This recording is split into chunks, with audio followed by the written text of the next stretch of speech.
That's everyone. This should be taken. It's going to be comfortable. It is. The second wicket goes down. England 2 for 80.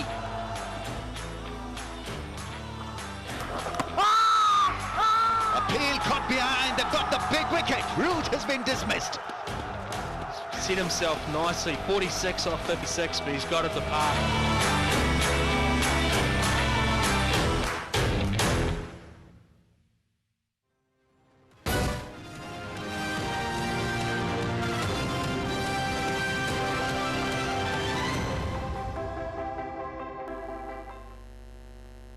Assalamu alaikum and good afternoon. This is Rabia Khalid for the sports update. On the third day of the Multan test against the West Indies, Pakistan were out for 157 in their second innings, setting a winning target of 251 for the Caribbeans.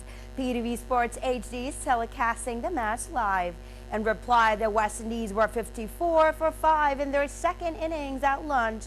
12 wickets fell in the 7 of Pakistan and 5 of the West Indies. Warrick Khan picked 7 for 32 in the second innings as Pakistan lost their last 7 wickets in no time on the third morning.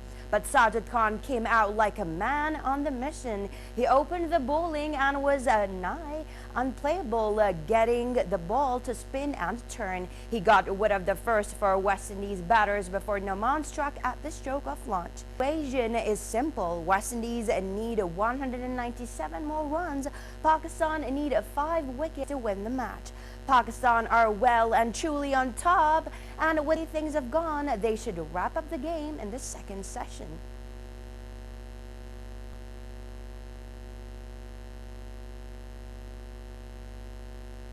India announces its 15-member squad for the upcoming much-anticipated Champions Trophy 2025, set to take place in Pakistan and the UAE. One of the key highlights of the squad is return of pacer Mohammad Shami. Rohit Sharma will lead the squad while Shubman Gill will be the vice-captain. Other players include Virat Kohli, Shreyas Iyer, KL Rahul, Akshar Patel, Washington Sundar, Arshdeep Singh, Rishabh Pant, Ravija. The Champions Trophy hosted by Pakistan will start from February 19th. The buster clash between arch rivals Pakistan and India is scheduled for February 23rd in Dubai. The match between Pakistan and USA in the ICC Women's Under-19 World Cup was abandoned without a single ball being bowled due to relentless rain in Malaysia. Even the toss of the Group B match between Pakistan and USA was not possible due to continuous rain in Johor Bahru. Both teams will share the points in Group B and now look forward to clearer skies in the days ahead. The Pakistan team will play their second match in the event on January 20th against England. American learner Tyne kept the teenage revolution going at the Australian Open by reaching the last 16 after 38-year-old Gal Monfils had made a statement for the older player with a stunning upset of 4th seed Taylor Fritz. Took out a hobbling Frenchman Courtin Motet 7-6, 6-3 and 6-3 to continue his stunning run on his Melbourne Park debut and become the man to reach the 4th round at the Australian Open since Nadal in 2005. The women's 15th seed Beatriz Haddad Maia of Brazil was upset by Russian Veronika Kudermetova 6-4 and 6-2. Crow and Al Nassr were held to a 1-1 draw away against as they scrambled to make up for sluggish start to the season and chased table leaders Al Hilal and Al Ittihad. The home team were first on the board when Al Taoun winger Fahad Al Jumeirah put up a cross and found midfielder Saad Al Nasser, who finished to put Al Taoun up 1-0 just before the end of the first half. Al Nasser equalized in the 64th minute. Laporte headed home a nicely placed cross by Angelo. 10 points off both Hilal and Al Ittihad, who are in the first and second with 40 points each, while Al Qadisiyah is in third on 34 points, Al fourth in the table on 29 points. The FIFA Club World Cup Trophy Tour kicked off in New York before setting out on a journey that will include spots at the home cities of all 32 teams competing in the tournament. FIFA President Gianni Infantino presided over the event, hosted at Tiffany's & Co.'s flagship store in New York's Fifth Avenue. The 2020 Cup will open in Miami on June 14th, with the winner being crowned at New Jersey on 13th July. The revamped tournament, which every 4 years, will have 8 groups of 4, with the top 2 teams from each group going through to the knockout stages. The League One club has announced that Georgian forward Kvaratskhelia has joined Paris Saint-Germain from Serie A side Napoli on a deal until 2029. Kvaratskhelia in the French capital after failing to reach an agreement with Napoli to extend his, which was due to run until 2027, with the winger requesting his exit last week. The Georgia international had previously been linked with a move to PSG season before he stayed for another season under new coach Antonio Conte. Kvaratskhelia signed up for Napoli in 2022, becoming Serie A's best player that season after helping the club win their first Scudetto in 33 years with 12 goals in 34 games. Kitesurfer Lassie Walker jumped over moving breathtaking world-first stunt. The extreme stunts took place on Dolphin Beach in Cape Town after 2 years of close collaboration between Dutchman Walker and Polish pilot stunned the world in 2033 when he successfully to pull the daring move off. Kahar had to hold the plane steady while contending with winds of 50 km/h as Walker soared 15 meters above the water.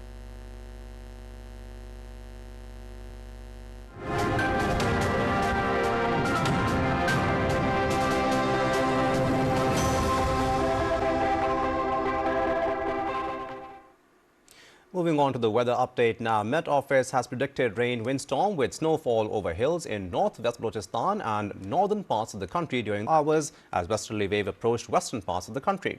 Moderate rain, windstorm with snowfall over hills is expected in parts of Balochistan 18th to 20th January with occasional gaps. Moderate rain, windstorm with snowfall over hills is expected in various parts of Khyber Pakhtunkhwa from 18th to 21st January with occasional gaps. Moderate to few heavy snowfall may cause road closures and slippery conditions in Naran, Kagan, Chitral, Dir, Swat, Kohistan, Mansehra, Abbottabad, Shangla, Astor, Hunza, Skardu, Neelam Valley, Bagh, Poonch, Haveli, Quetta, Ziyarat, Chaman, Pishtun, Qila Abdullah and Qila forecast period. Possibility of landslides, avalanches in hilly areas of Khyber Pakhtunkhwa, Gilgit-Baltistan and Kashmir during the said time. Tourists and travellers visit mountainous areas are advised to remain cautious during the period. Farmers are advised to manage their activities, keeping in view the weather forecast. And efforts have been expedited to restore routes blocked due to snowfall, and relevant machinery has been dispatched in Balochistan. Government spokesperson Shahid Rind has said. The spokesperson said that the Professional Disaster Management Authority is fully prepared to tackle winter challenges and its staff is working round the clock. All resources are being utilized as per weather conditions while emergency measures are underway to assist people in the snow-affected areas. Shahid Rind said relief operations are also being closely monitored and called on people to follow safety precautions. Well, that's all for now. For more details on live streaming, log on to our website world.ptv.com.pk. You can also find PTV World page on Facebook and other social media handles at World PTV. From Zainab Bukhari and myself, Rafi Sohail, it's a goodbye for now. Take care.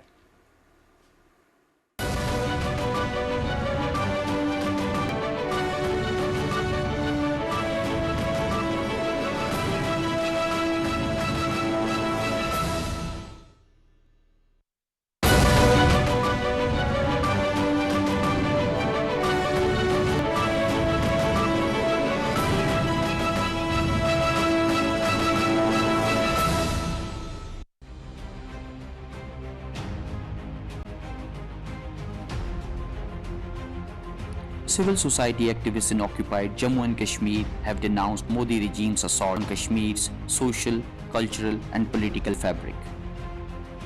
Indian authorities are adopting measures to convert Muslim majority of the region. Hindutva-driven policies of Modi regime are eroding the cultural, linguistic and religious identity of Kashmiri Muslims. Seizure of properties is meant to pave way for Hindutva's supremacy in occupied Jammu and Kashmir.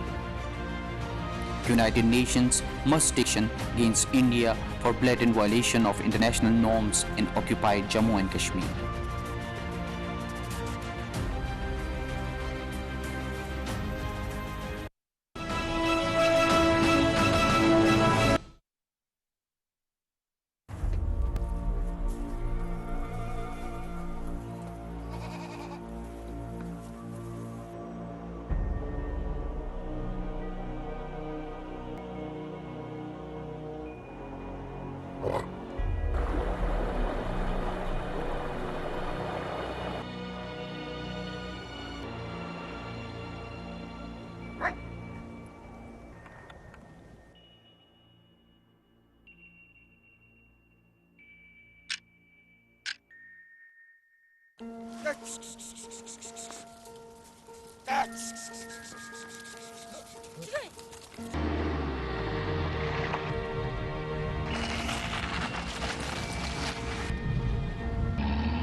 Setkenai Ina, Kagnai Onaston, Sakim Demiana, Demiana Bezerinki, the Kosar.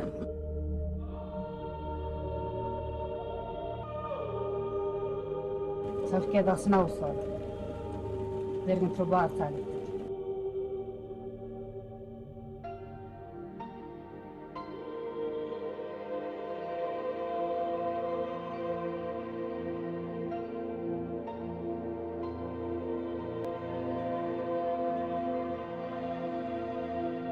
فكنت في شوق تمالي وز مونالي وشا زمان لازم تتكليف ناس يمكن ترتاح ولا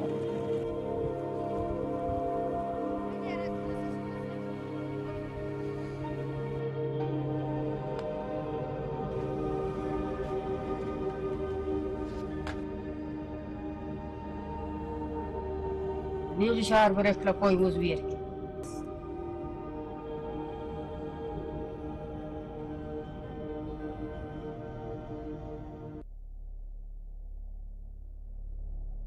دي توي مشكلة كنت أتمهلك هب صار نظام كنت هذا ترو صار ما تيز هن سكجرا تان هذا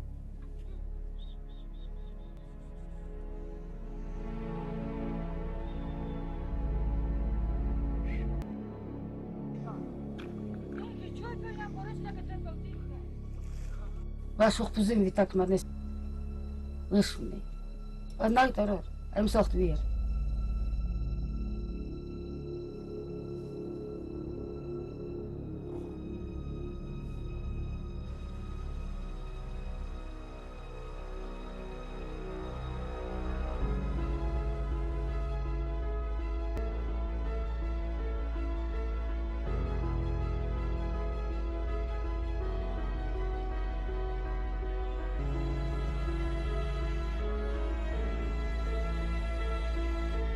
خنيش برناش تكوز وير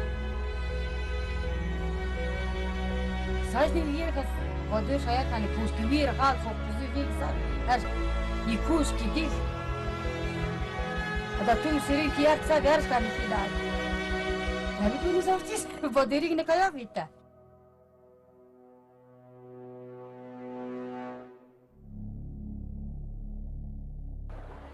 تبيتيم دراوم وش خسم Vurtem.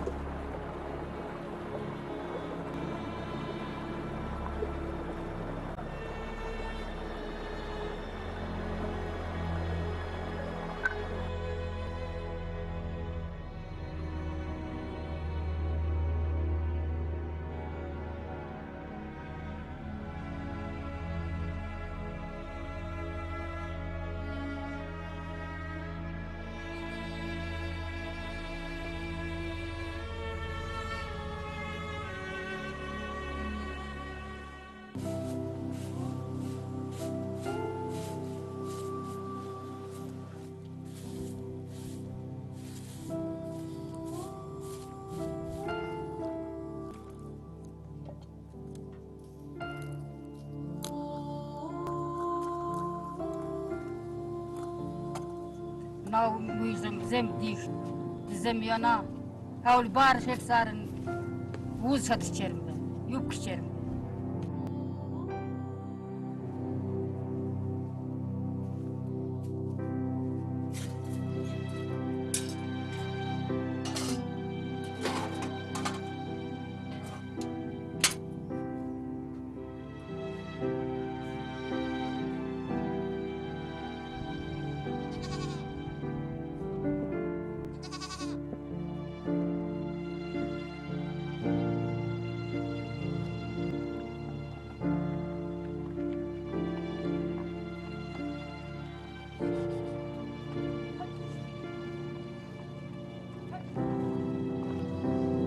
Schlafen sind und Kuh, der ja schon, muss nass.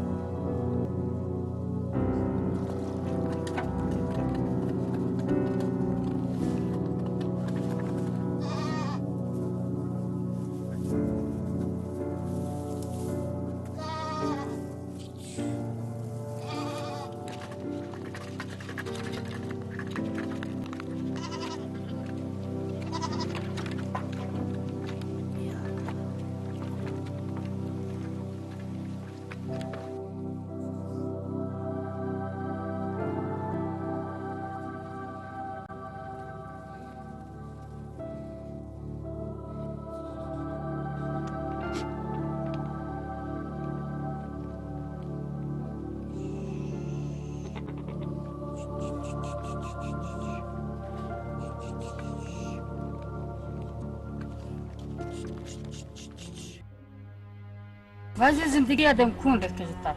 Ибет узав чизхан. Ахиш матем алет кини феним шол мардим нестоит ки рим диор бистер наста. Тем низем бавки не куй вақна не куй снак башо. Икто. Не куй чиз том гаш. Вас кун меш малет.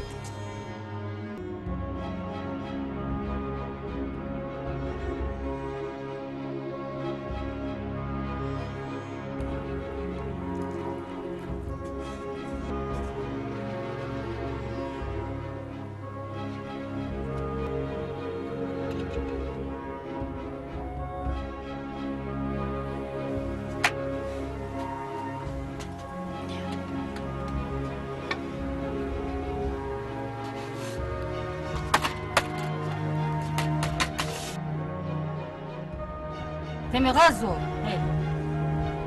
но сенги хинан бардошт сарда хе. Зе хинан тек бафта гара хинан оста визда хели бите.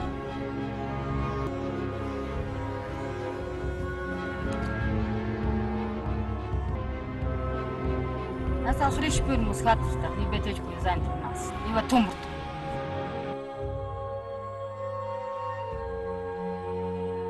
Куиш пиник сарт пин. Ай мо десол. I'm sorry, Craig.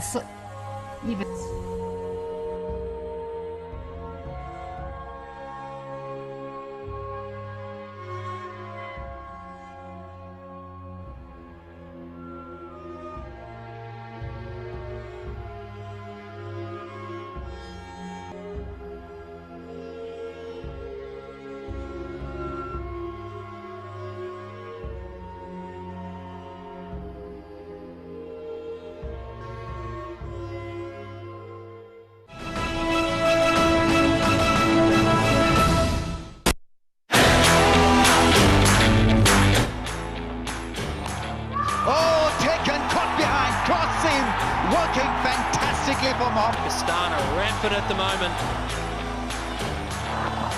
That's gone up India. Surprise takes the catch, it's all over. Pakistan win. India blown away in the final, and it's Pakistan who are over the line. Massive win. That's a big shot, big six. Fakhar Zaman has played a lovely shot down the ground. Zaman says...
Israel and Gaza after Prime Minister Netanyahu insists Hamas to hand over a list of Israeli hostages first.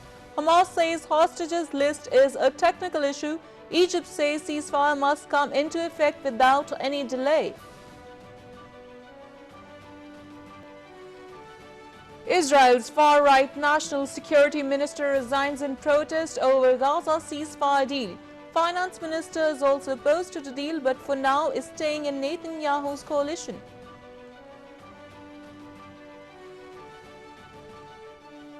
Pakistan expresses hope that the Gaza ceasefire will be the first step towards a comprehensive solution of the Palestine issue.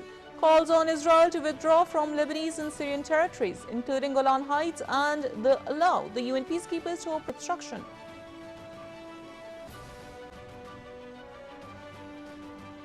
Pakistan is the first country to implement the Digital Foreign Direct Investment Initiative launched by the World Economic Forum and the Digital Cooperation Organization. Prime Minister says country's first digital FDI project had been making significant efforts to identify targets and promote digital progress.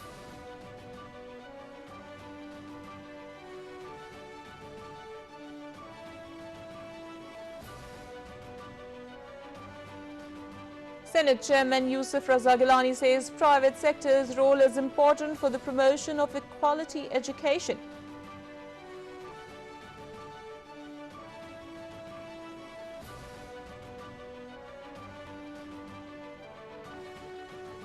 Deputy Prime Minister Sagda issues instructions for coordination of the government's response, asked the Ministries of Foreign Affairs and Interior to ensure the provision of efficient and timely assistance to the Pakistani victims of Moroccan boat tragedy.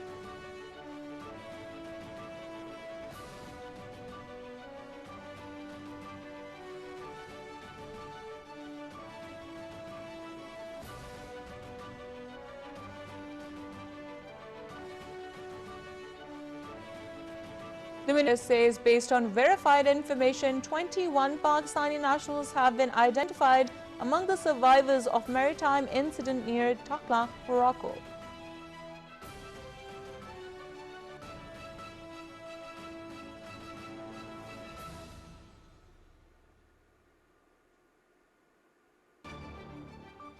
The led government in Gujarat state raises numerous religious sites and hundreds of houses in Davakra district under the guise of removing illegal encroachments. The demolition drive conducted under heavy police presence saw the demolishing of 313 residential buildings, 9 commercial buildings and 12 religious structures, including prominent Hazrat Panch Pir Dargah. The Houthi militant group, they have conducted an 8th attack on U.S. aircraft carrier and warns what could they call enemy forces in the Red Sea to avoid any aggression against Yemen during a ceasefire in Gaza.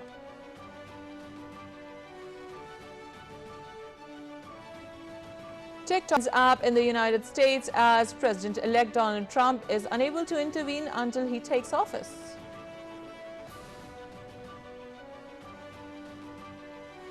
Police gave a new twist to knife attack at Bollywood star Saif Ali Khan, saying lone attacker suspected to be a Bangladeshi national and as no Indian document was recovered from him.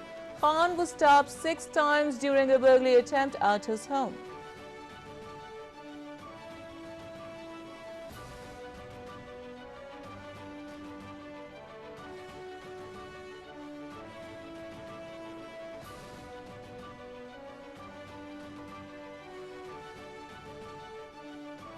Supporters of South Korean President Yoon Suk-yeol stormed a court in Seoul after a judge extended the impeached president's detention over his attempt to impose martial law.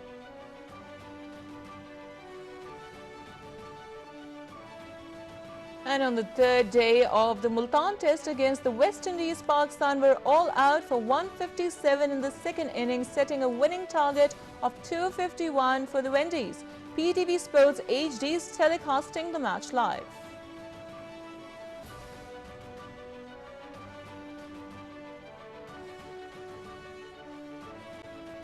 Met Office predicts rain, windstorm with snowfall over hills in northwest Balochistan and northern parts of the country during the next 24 hours as westerly wave approached the western parts of the country.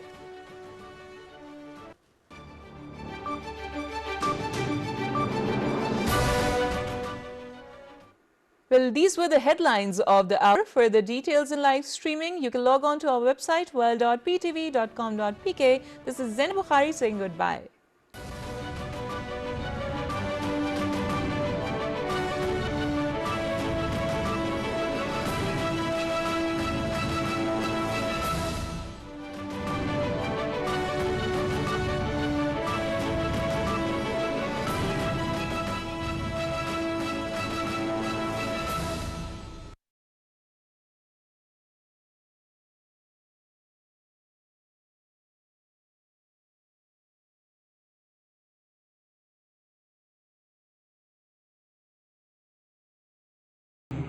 It's time for Zohor prayers in Rawalpindi, Islamabad.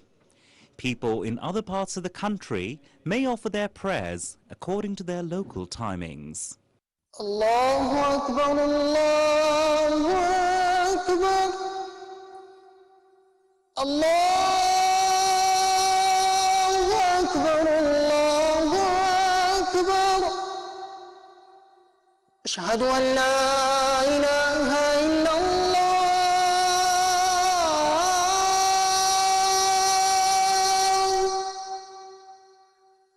أشهد أن لا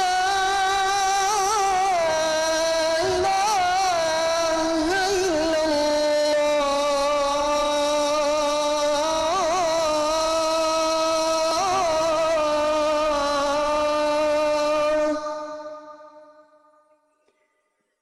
أشهد أن محمدًا رسول الله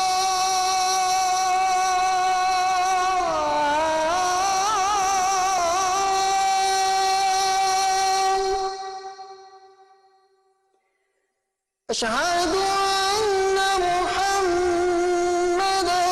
رسول الله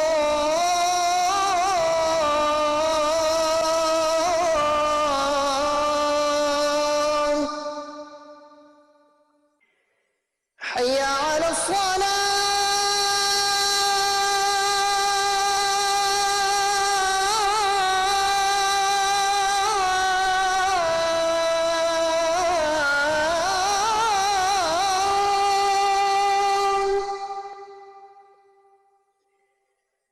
حي على الصلاة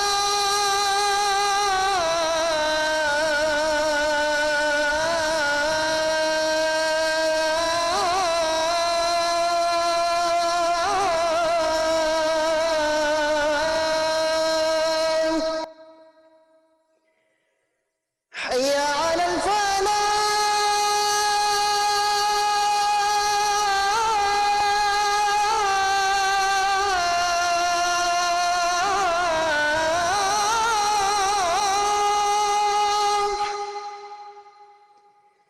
حي على الفلاح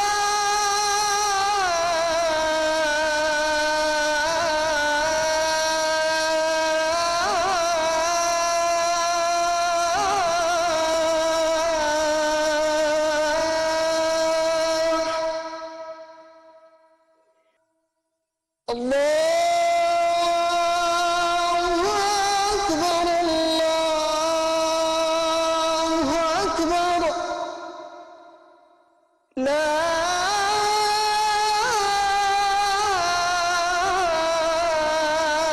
إله إلا الله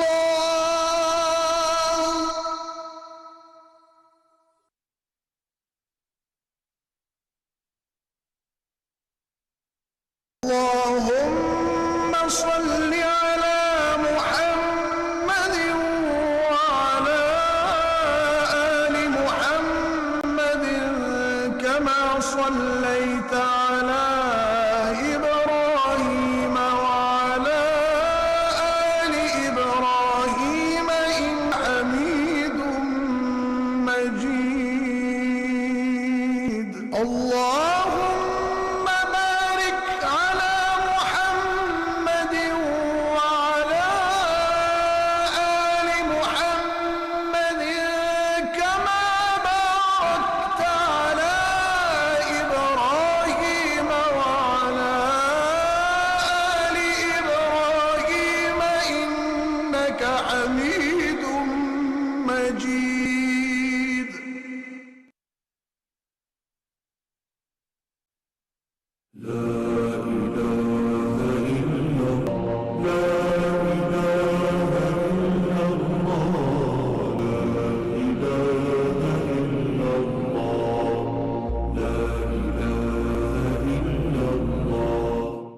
flesh and their blood reach not Allah, but the devotion from you reaches Him. Thus we have made them subject to you, that you may magnify Allah, that He has guided you, and give good things to the good.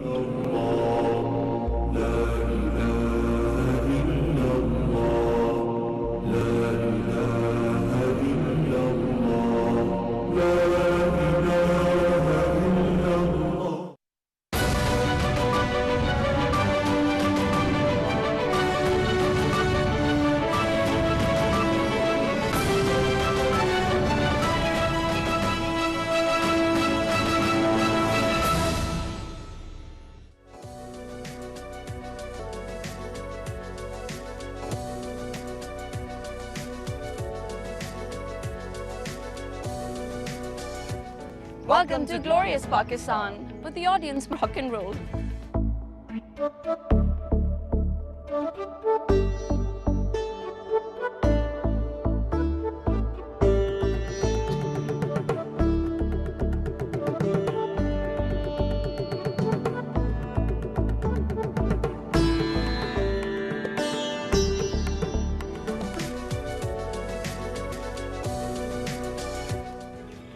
Assalamu alaikum viewers. With glorious Pakistan, this is your host Mahin Jaffrey. And I'm Shahzad Qayyum. Shahzad, they say the only thing new in this world is a history you don't know. That's right, and that is the reason that we are in the Kallar Kahar region today, and we're going to be wonderful historic sites here like Kvaratskhelia Temple, Takht-e-Babri, Bagh-e-Safa, and much more in this area. Yes, exactly. There's so much more to explore, and we're so excited to take you on this journey. Let's go.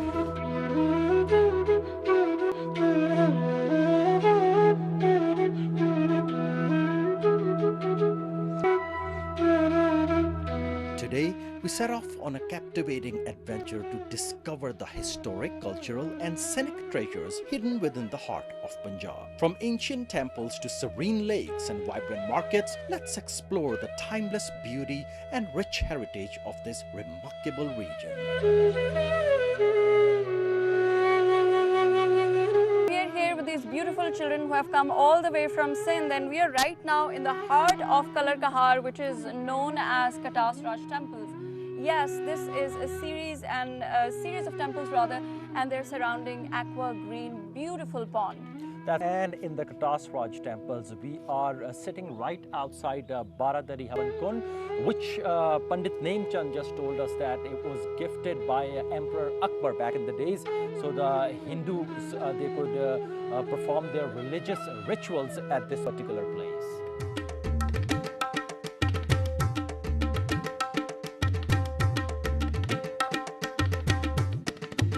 Our journey begins at the revered Kvaratskhelia temple complex, perched at an altitude of 2,000 feet in the salt range near Kallar Kahar. The Kvaratskhelia temples in Pakistan's Punjab province are dedicated to Lord Shiva and are said to have been built during the Hind Shahi era, which spanned approximately 615 to 950 CE. Because of this, they are among the most significant Hindu pilgrimage places in Pakistan and still frequented by both local Hindus and tourists who travel there annually from there. The earliest of the smaller temples, which are arranged in pairs around the bigger source, the smaller temples built in pairs around the large central temple were built around 900 years or so ago, although the earliest of them is back to the later half of the 6th century AD.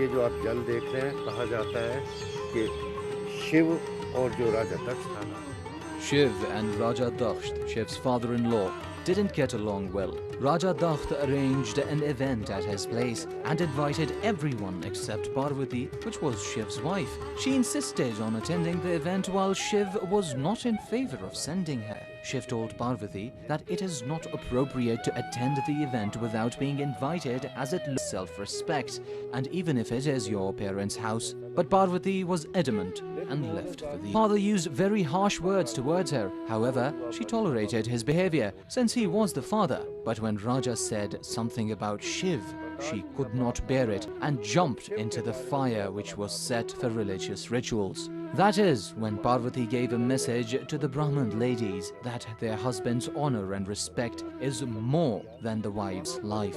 Shivji came to Katasraj area and cried extensively, which formed another pond of his tears. This water is known by various names like Abhishifa and Amrit Kund. Hindu pilgrims take this water with them to different parts of the world, since it's our holy water. Pandit Nemkan told us that Hindu followers from all over the world, they come here regularly and they just come and visit this sacred site. And there are not some particular months in which they are coming all across from the world, almost all the years. Let's explore some more.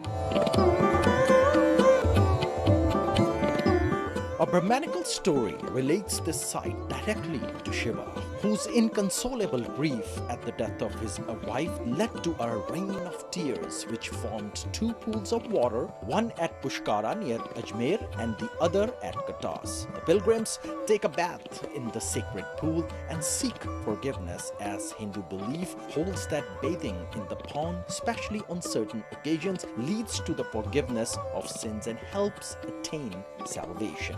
Until recently, it was believed that the pond had unlimited depth. Even nowadays, worshippers of all Hindu faiths perform pilgrimage mandir.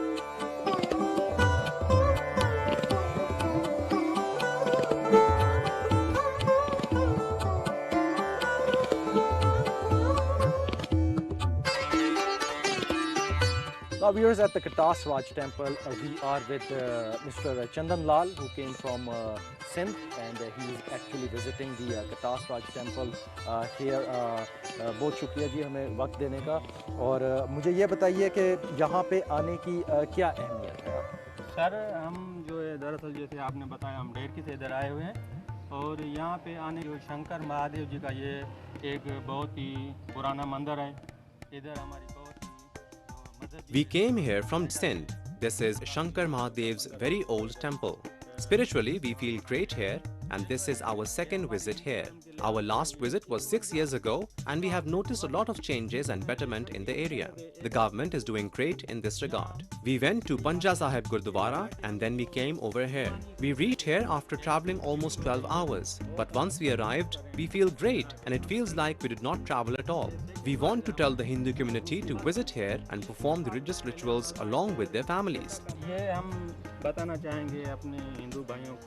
We are very thankful to the government who provided everything here. Hindus need to come over here with their families, since we have history of Shankar here, which should be seen, and in order to gain the knowledge as well. बहुत बड़ी history है, वो देखनी चाहिए, knowledge लेनी चाहिए, बच्चों को भी दिखाना चाहिए। Thank you. बहुत शुक्रिया. Thank you very much. बहुत शुक्रिया. Thank you. Bye.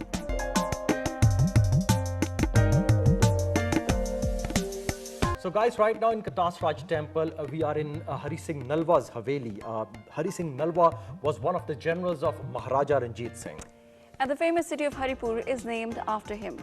We talk about the distinctive style of architecture that we see around these temples. It's well-crafted wooden doors and also uniquely built strong walls.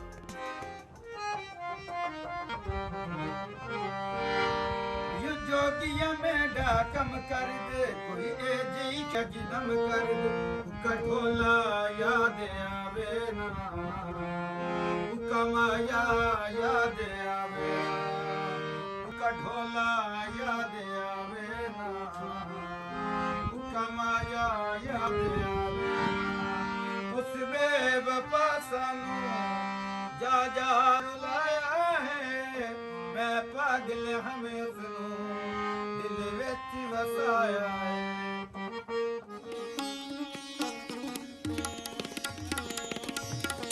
Katasraj thus has a collection of buildings and ruins that stretch in an unbroken line from the Buddhist era down to British rule, thereby preserving at least 1500 years worth of history in that particular space. From the tranquility of the Kvaratskhelia temple, we move to a site of significance just a stone's throw away, Takht-e-Babri.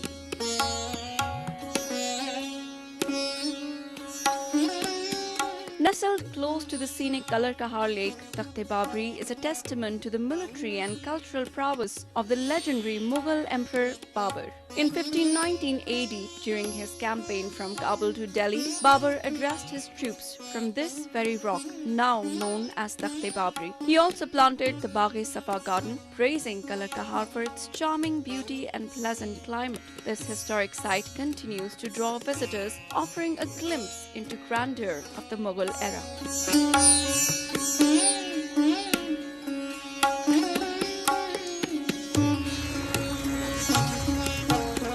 So right now we are sitting at the throne of Mughal Emperor, and this Takht-e-Babri is located 25 kilometers southwest of Chakwal. That's right, Maheen. And actually Emperor Zahiruddin Babur, when he was heading towards Delhi, he stopped by here at Kallar Kahar area and he fell in love with this scenic view here, and he decided to plant a garden here as well, which is known as Bagh-e-Safa, which is right by this throne where we're sitting at right now. And actually Emperor Zahiruddin Babur used to address his army from this particular throne as well.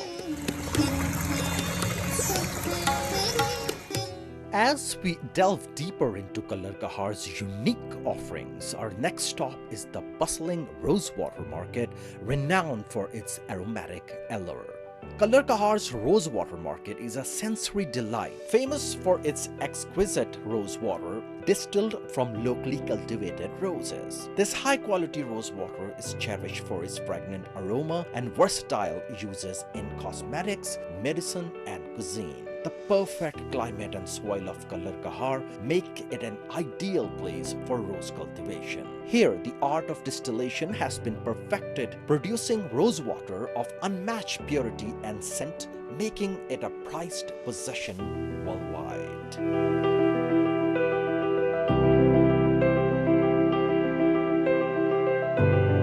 So right now we are with Mr. Zainul Abidin, one of the local vendors who has various items here, majorly rose water. Thank you so much for being with us, sir. हमें ये बताइए कि क्या वजह है कि यहाँ पे अर्के गुलाब इतनी वाफर मिकदार में मिलता है? असल में हमारे पास गुलाब के खेत हैं.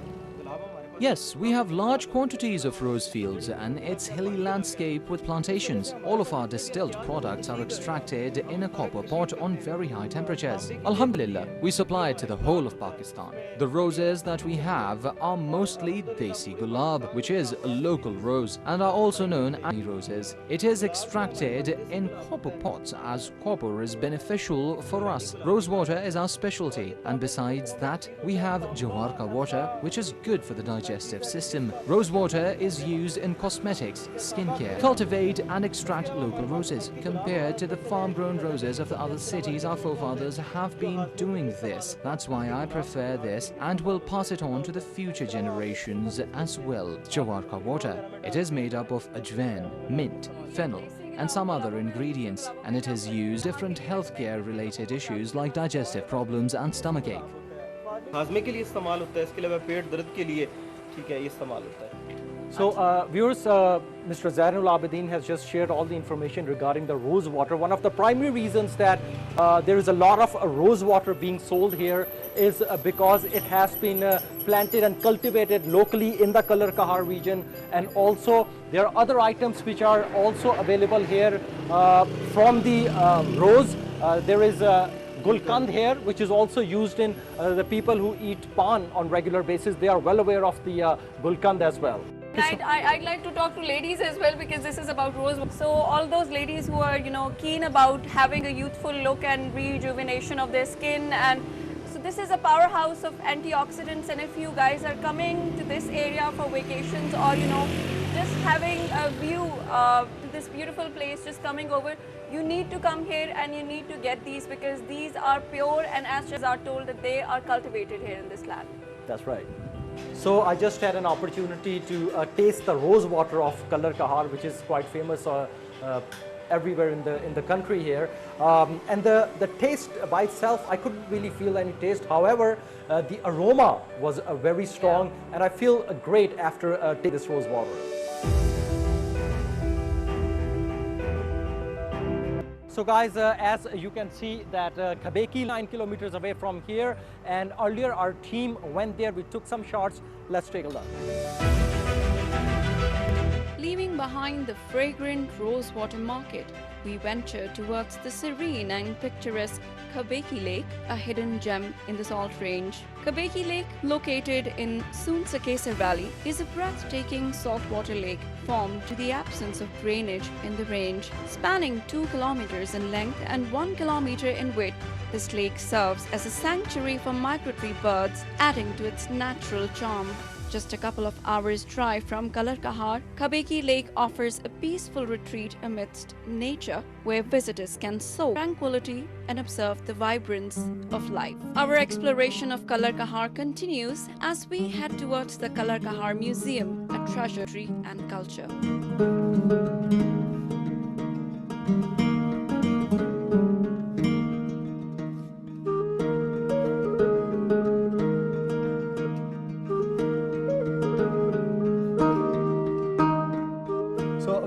As we were sharing earlier, we're going to be exploring so many historic places here at Kallar Kahar, and right now we're standing at the Kallar Kahar Museum. And exactly, in this museum we have got a fossil gallery as well, and different collectible items and objects from different civilizations like in this Gandhara, and also collectible items from Mughal era. So viewers, we are at the Kallar Kahar Museum, and this is our guide Ubaid. He's going to be sharing all the information regarding this museum with us. This is such an amazing experience because we are standing here right now with an 8 million old skull of elephant fossil. We have the fossil of elephant upper jaw here, which is millions of years old. Just like they say in Urdu that "Hathi ke daant dikhane ke aur khane ke aur," this is what we are seeing here right now. So just like the animal fossils that we saw, here we have fossil of tree stem as well, which is almost 8 million years old. Fascinating indeed. Wow, look at this. This museum has all the collectibles from different civilizations, and right now we are standing near Mehergarh civilization that was from 2000 to 7000 BC. There are different objects like terracotta, mother goddess, they used to worship these kind of things and objects. Then we have flower pots as well, and there are small pots and other usable items as well. Similarly, we have the Indus Valley civilization objects here as well. We have clay-made little animals here. Now, Indus Valley civilization was between 3500 and 1500 BC, and there are a whole bunch of different little clay-made objects. They are here. Very interesting, and I mean, imagine that how they were made back in the days when there was I think the artistic sense also improved in this Indus civilization. Technology, imagine that. Exactly. And this is the most interesting civilization, Shahzad. This is Gandhara civilization, where we see all the Buddhist influences, and all these statues as we see, these are carved in stones, and these are all the meditation poses of Buddha, and this is how we know that the impact of this religion was a lot on this civilization. And I have a lot of pots sitting here, and now Maheen, my favorite section, that's ancient coin, my favorite. But anyway, so these coins, they were basically from old times, from late Kushan time, and then we have Ghaznavi coins as well, and then we have Muhammad bin Sam time of coins, the coins of Humayun. So the Mughal coins are all sitting here, and they go all the way back to the Kushan time as well. Now guys, we are in the section where a lot of belongings from Mughal time, they are displayed here. And this one right here, a lot of you guys are pretty much familiar with this. This is Charkha, a very famous song as well. Charkhe de har har gede mahi main tenu yaad kara. That's the Charkha right there. And right here we can see these wooden screens from the Mughal era, and this is the wooden mathani with which we make lassi, especially in the heat. Exactly, and moving on, we have some of the copper incense burner here. Obviously, the people of that time, they used to lit them for light purposes in their rooms and stuff. And here we have different statues of Ganesha and Hindu gods and goddesses, and these are made, one of them is made with marble and the other are made from metal. And of course, in this section, we have also for armor here. We have swords, we have the axe with the inlay work, beautiful artwork on these items as well. And then we have this water set, amazing water set on which we can see different, there are different designs in these metal glasses and this pot. And what fascinates the most is that they belong to Mughal era. And then these are the Mughal era musical instruments, which is so interesting, Shahzad. This is musical band, which we also call baja. This is a pair of tabla, and we can see small little bells as well. And then this instrument is called iktara, and we can also see flute here. And then guys, we have the measuring scales here. These parts, they look like they were using them in order to measure water and grain as well. Very important aspect that we use on our daily basis in our kitchens and stuff. This is how they used to do it in Mughal era. Oh wow, and now this, Shahzad, my favorite section. We've got all the jewelry here. I love jewelry. As you can see, I've already worn it. And we have here necklaces, bracelets, and we also have these kohl containers which are called surmadani. I think this is also written. And these are so beautiful, and they're all made of brass, Shahzad. And if you look at here, these are all anklets. Oh my God, look at the volume. I mean, we don't find such jewelry anymore. We might, Shahzad, but this, imagine this is a real one. I think we better move away from here. Yeah.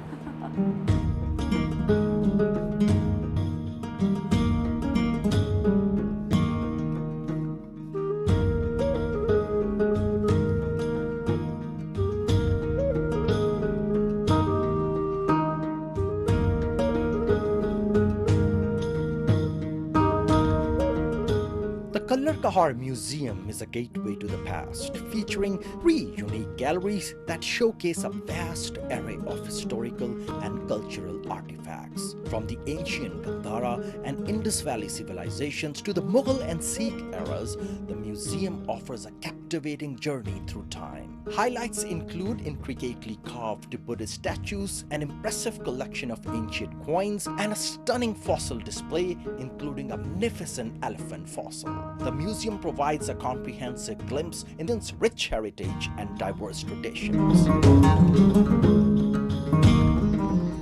And now guys, one of the most interesting and amazing segments of our today's visit to Kallar Kahar.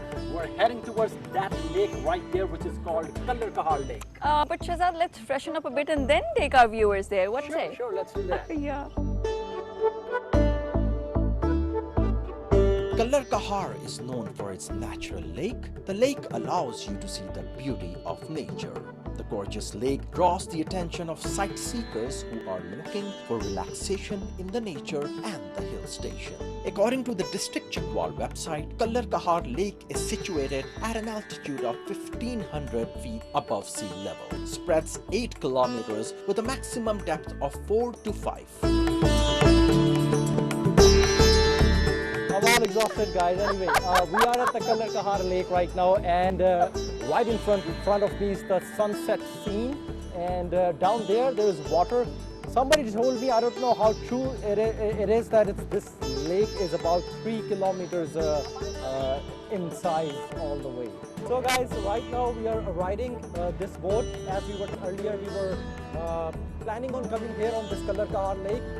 This lake is pretty big, and right now we are witnessing the sunset on my left hand side right there, and there are so many species of birds as well. If you would probably see, there are a lot of birds here, and what they say is during the migration, a lot of birds from Serbia, they come over here, and they just stay in this particular area as well. Wow, and Shahzad place is famous for its natural beauty. So all around we can see birds, and these are natural lakes, salt lakes. And just now we left the museum and here to have some kind of recreation activity. And right now we can also see the sunset, and it is absolutely and a thrilling experience, I must say. So guys, we just finished our Kallar Kahar boat ride here. This was one of the things that we highly recommend you guys to come and enjoy this boat ride. The most amazing and thrilling experience, I would say. Especially at the sunset time. It is a natural lake fed by a natural freshwater stream.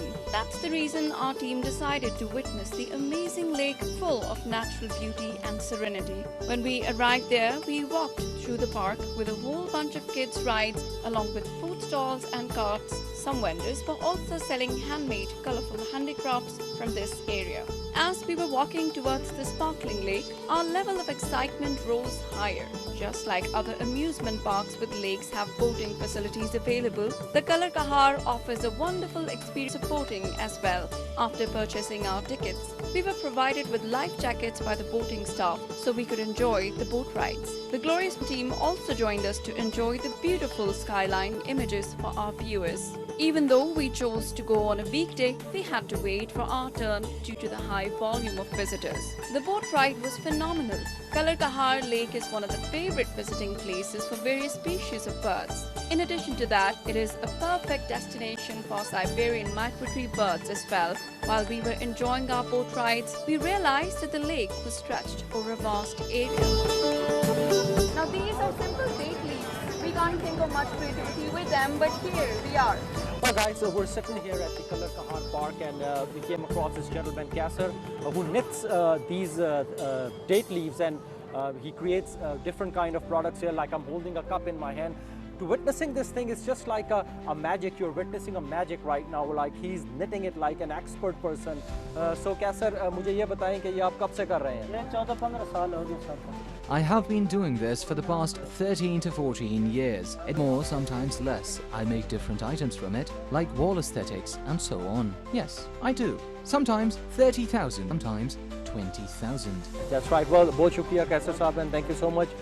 Folks, this is something that we wanted to highlight because this sort of art is not common. You can't find it at everywhere else. A lot of places we have this hidden talent, and that's the purpose of Glorious Pakistan, to highlight such talents in our program.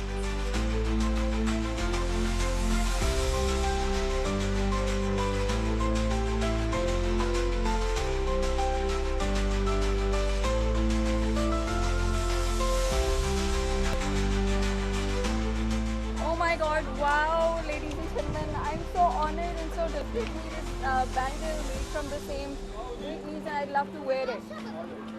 बहुत शुक्रिया. Thank you for the Hindu religion. So that's something that we probably have to, we should consider that, like you said. And thank you so much, Ali Abbas, for sharing your time. And hopefully, Kallar Kahar area will become one of the largest tourist destinations of Pakistan. So.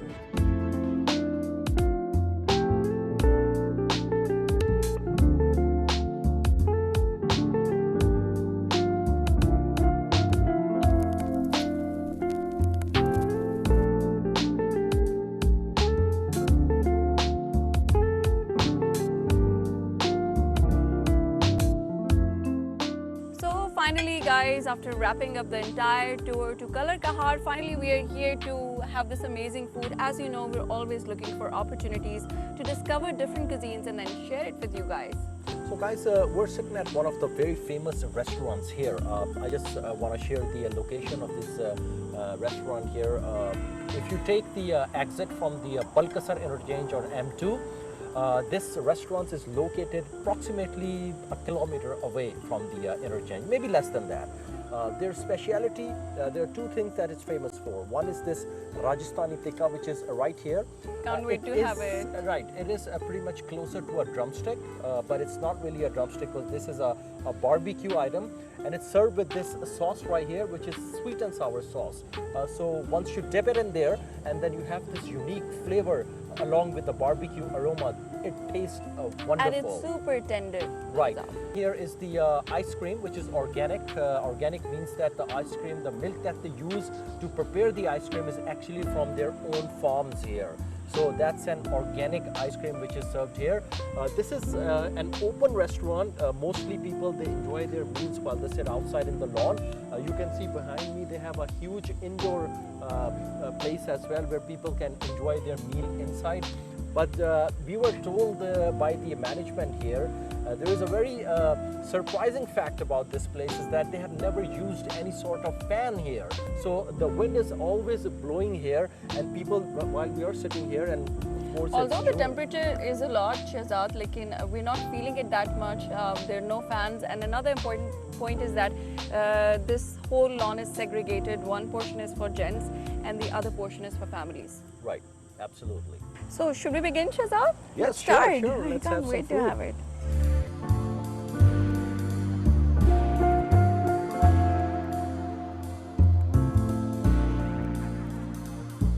It's just outstanding. I can't even share the taste of it in the words right now. With this, we conclude the episode of Glorious Pakistan, and I hope you all had just not fun, but also had lots of information regarding so many different things like Kvaratskhelia temples, whose sacred place, their rituals, also the Indus Valley civilization, the Gandharan civilization, Mehergarh civilization, and all the Mughal era artifacts that were there in the Taxila Museum, all the salty lakes, the scenic views, and all of that in the heart of Punjab.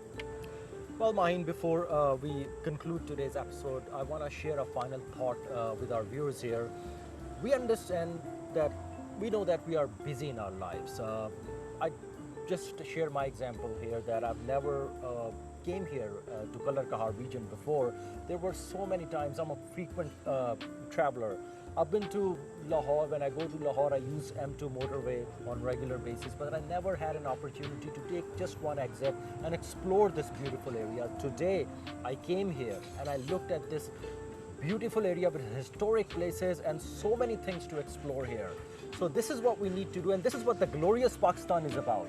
That we're gonna be sharing all these wonderful places with you guys, whether you are living inside Pakistan or you are an overseas Pakistani or wherever you live, we're gonna be bringing stuff to you guys. Yes, exactly. That's the whole point of Glorious Pakistan, to highlight such areas, such places, and such cultures. Absolutely. Now with this, viewers, we're gonna take off today and take care of yourself and each others. Bye-bye. Thank you for joining us on this enchanting journey through Kallar Kahar and beyond. From ancient temples and historic landmarks to serene and vibrant markets, we hope you enjoyed exploring the rich heritage and natural beauty of this region. For more episodes of Glorious Pakistan, we have continued to uncover our beautiful country. Stay tuned and stay curious.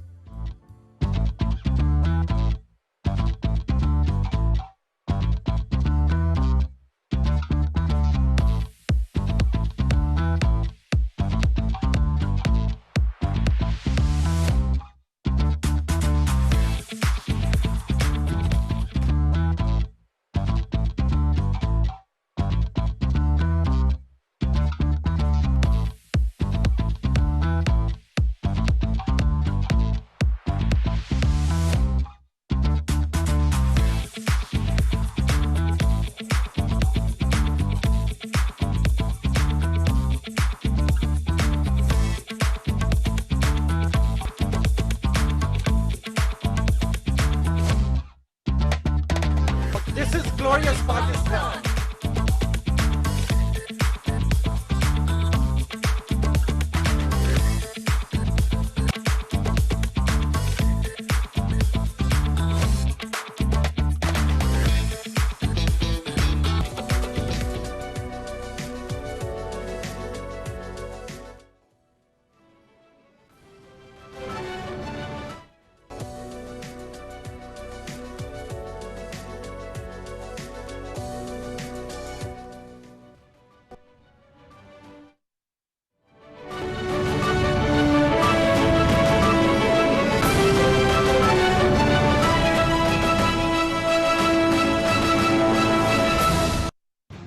The world is changing.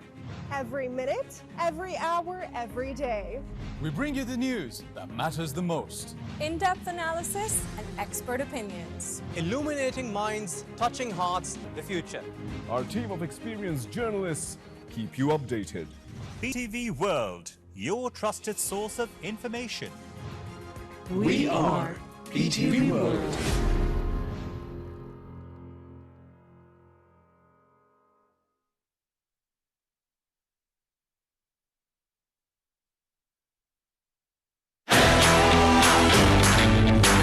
once you get in.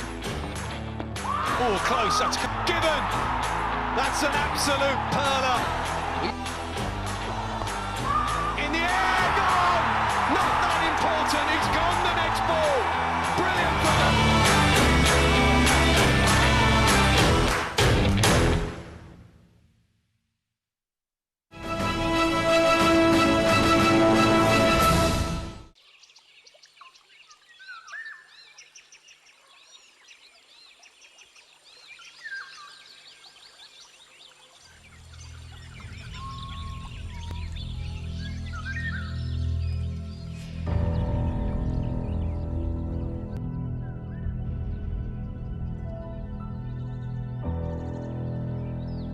These are the forests of Ayubia National Park.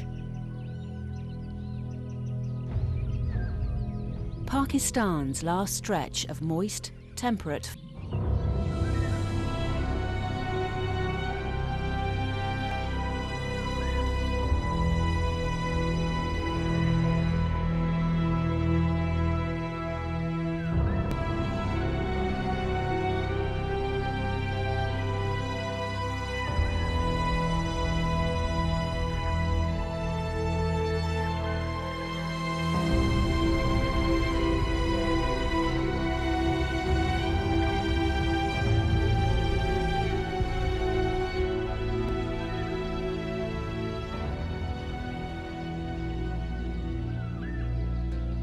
monsoon clouds constantly hover over the tall pine trees. They release rain, move on, only to be replaced by new ones.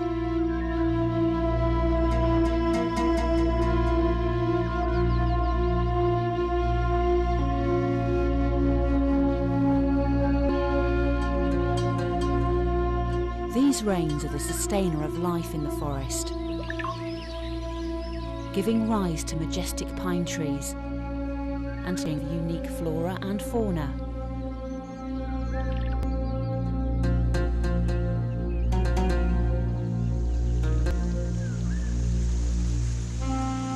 As the rainwater flows over the forest floor, absorbed by the earth, the rest seeps into rock crevices, eventually forming magnificent waterfalls and springs of crystal clear water.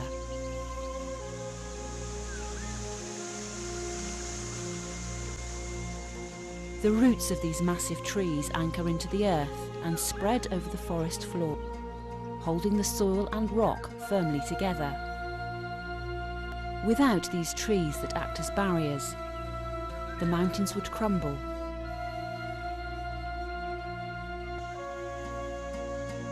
Water would wash away the rich soil, make the slopes barren and lifeless.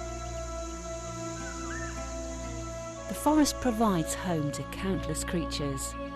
The hollow tree trunk provides shelter to birds and flying squirrels. The rock becomes home to the scorpion, and the dense undergrowth provides perfect refuge to rare endemic species of mammals.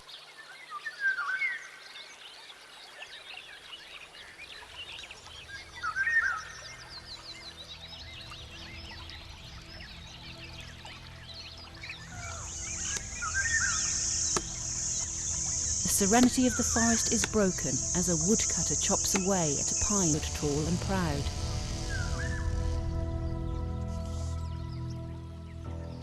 The threat from logging and deforestation constantly hovers over.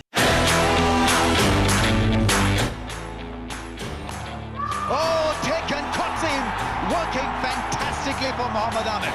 Pakistan are rampant at the moment. That's gone off India. Surprise takes the catch, it's all over. Pakistan win. India blown away in the final, and it's Pakistan who are over the line. Massive win. That's a big shot, big six. Fakhar's a lovely shot down the ground. Fakhar's Zaman says.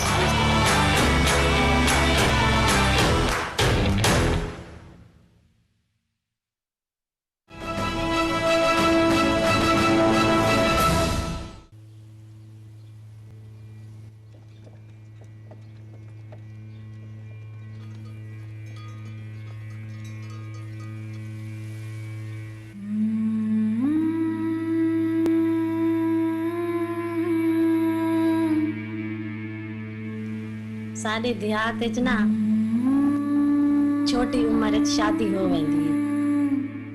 मेरे घर वाले ना मैंने एक मेले च डिठा है, उत्थे मैनू उस पसंद कर लिया। अगले दिन उस मेरे घर च रिश्ता घल्ला, मेरे घर वाले ने रिश्ता कबूल कर लिया। साडी जिंदगी बहुत अच्छी गुजरती पई आई। तकरीबन 6 साल होए साडी शादी नू।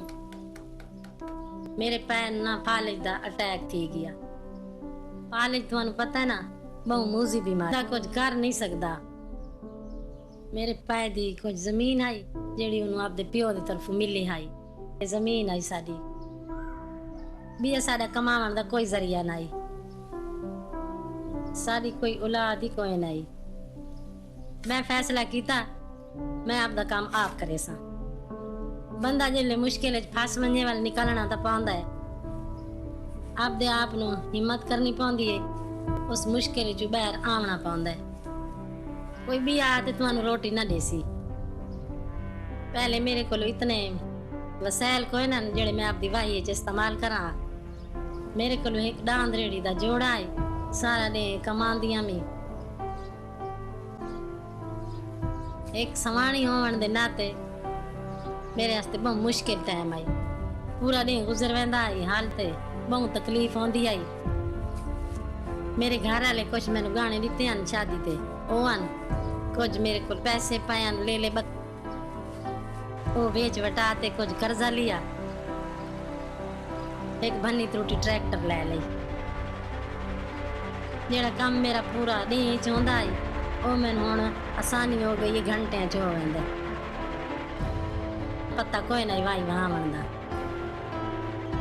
क्योंकि साडे पासे ना एक काम मर्द करेंदे, लेकिन मैं कल्ली सवाणियां में जड़ी आपदी वाई च खुद काम करेंदी। आज मेरी वाई मेरी पहचान बन चुकी। मैं बिल्कुल आपदे बाला को दी हिफाजत जिवें जिवें बाल पलेंदे उवें को पलेनी। सारे हुण कणक दा मौसम है, कणक दी जड़ी फसल है ना जींदे बंदे आप हुए मजबूती है ते कमजोरी है। जिवें बंदा कोई वड्डा काम कर लवे ना ते आपदे आप नू डाढा वड्डा आता है, पर छोड़ दी बीमारी बंदे नू बेवस कर देंदी है। इवें मी शुरू तो आंदा रवे कास्ते अच्छा है। वो मी पक्की हुई वाई ते आवे ता पूरी पाई खराब कर देंगे, इंदा हौसला त्रुट वेंदा। मैं आपदी वाई नहीं आ, मैनू इंदे बारे यक्का पत्ता लग गई। मैं आपदी मजबूरी नू मुताजी न बनन लगी। मैं आपदी जिंदगी खुद बनाई, सारे फैसले खुद कीते, पाल लिया। आज मैं खुशी नाल आख सकती हूँ मेरी जिंदगी मेरी Y.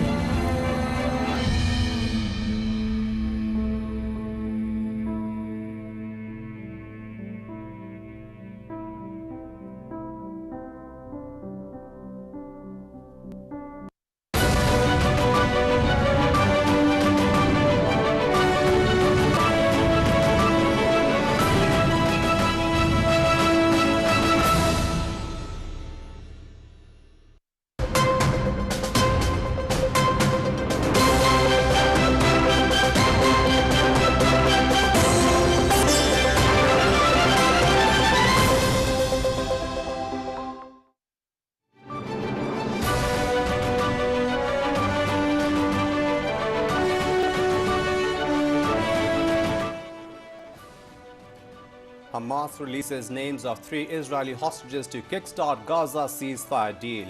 8 people martyred, 25 wounded in Israeli airstrikes after delaying truce.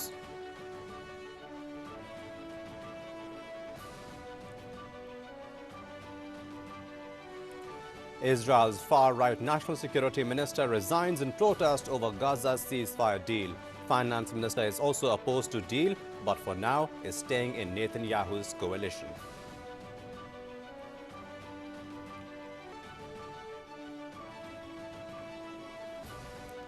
Pakistan expresses hope that the Gaza ceasefire will be the first step towards a comprehensive solution of the Palestine issue. Calls on Israel to withdraw from Lebanese and Syrian territories, including Golan Heights, and allow UN peacekeepers to operate without obstruction.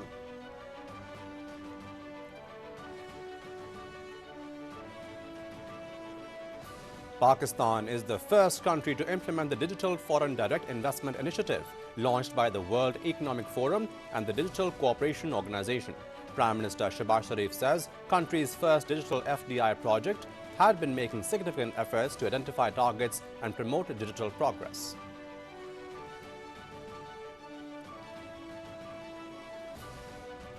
Senate Chairman Yusuf Raza Gilani says private sector's role is important for the promotion of quality education in the country.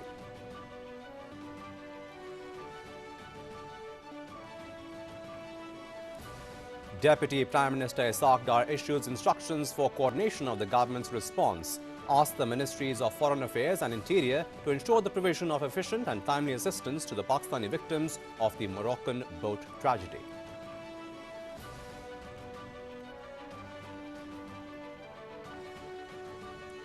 The Ministry of based on verified information, 21 Pakistani nationals have been identified among the survivors of a maritime incident near Dakhla.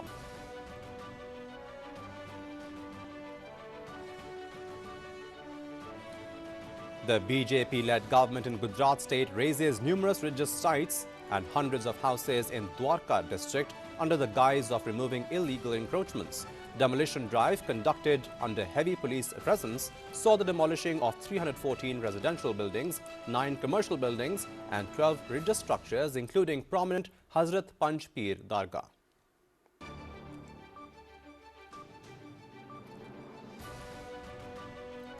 Houthi militant group claims that they have conducted an 8th attack on a US aircraft carrier and warns that they called enemy forces in the Red Sea to avoid any aggression against Yemen during a ceasefire in Gaza.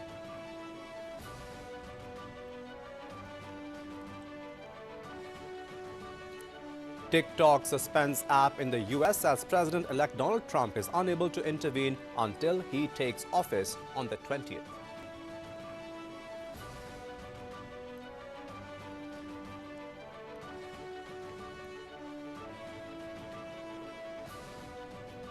Mumbai police gave new twist to knife attack at Bollywood star Saif Ali Khan, saying lone attacker is suspected to be a Bangladeshi national as no Indian document was recovered from him. Khan was stabbed 6 times during a burglary attempt at his home.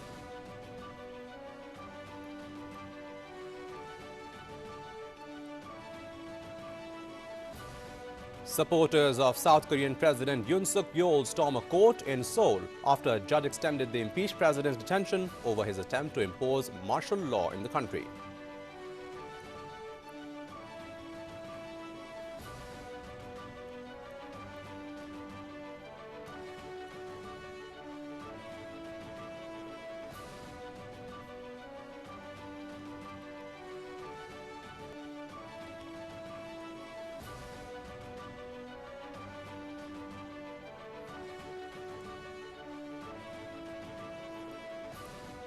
Multan test against the West Indies, Pakistan were all out for 157 in their second innings, setting a winning target of 251.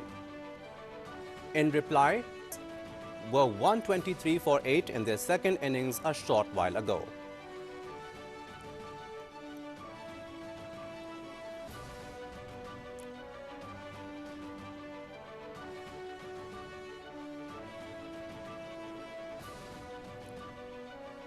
And Met Office predicts rain, windstorm with snowfall over hills in northwestern and northern parts of the country during the next 24 hours as a westerly wave approached western parts of the country.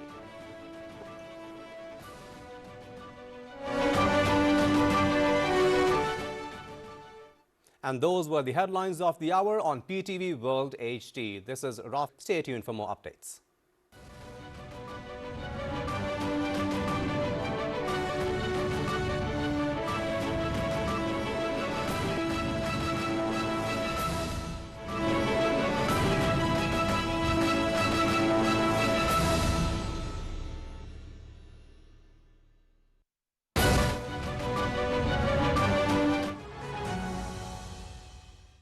Assalamu alaikum and welcome to Perspective. Of course, we know that the judgment as far as the £190 million case is in. We've seen some of the comments being made since yesterday. There's a lot that is on social media also. We'll be talking about it and what it means as far as the rule of law is concerned, what it means for the future of the PTI as a political party, of course under the leadership of the former Prime Minister.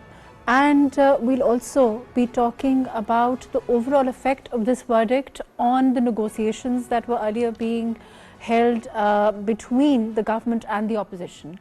We've seen the press conferences, we've also seen the government talk about how this verdict is actually rule of law being enforced and justice being done, but we've also seen what the other side is saying. We'll be talking about all of this and what it means for the future of these talks that were earlier on being held between all political parties.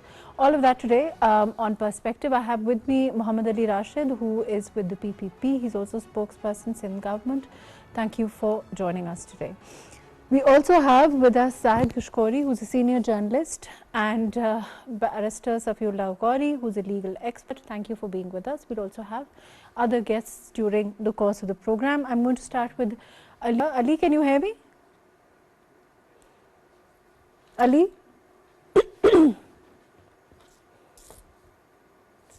I think yes, I can hear you. Ji, Ali, we're talking about this verdict and what it means overall.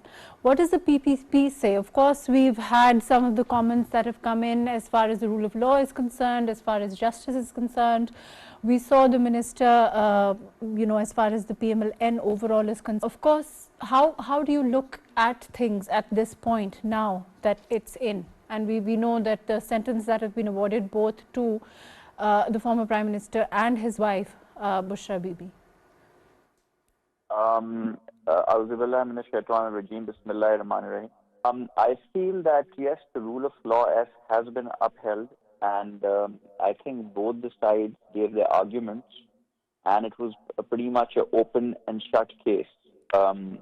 It is very clear that some money which was supposed to come to the state of Pakistan was then diverted towards a business or real estate tycoon's account, which was supposed to be for something else.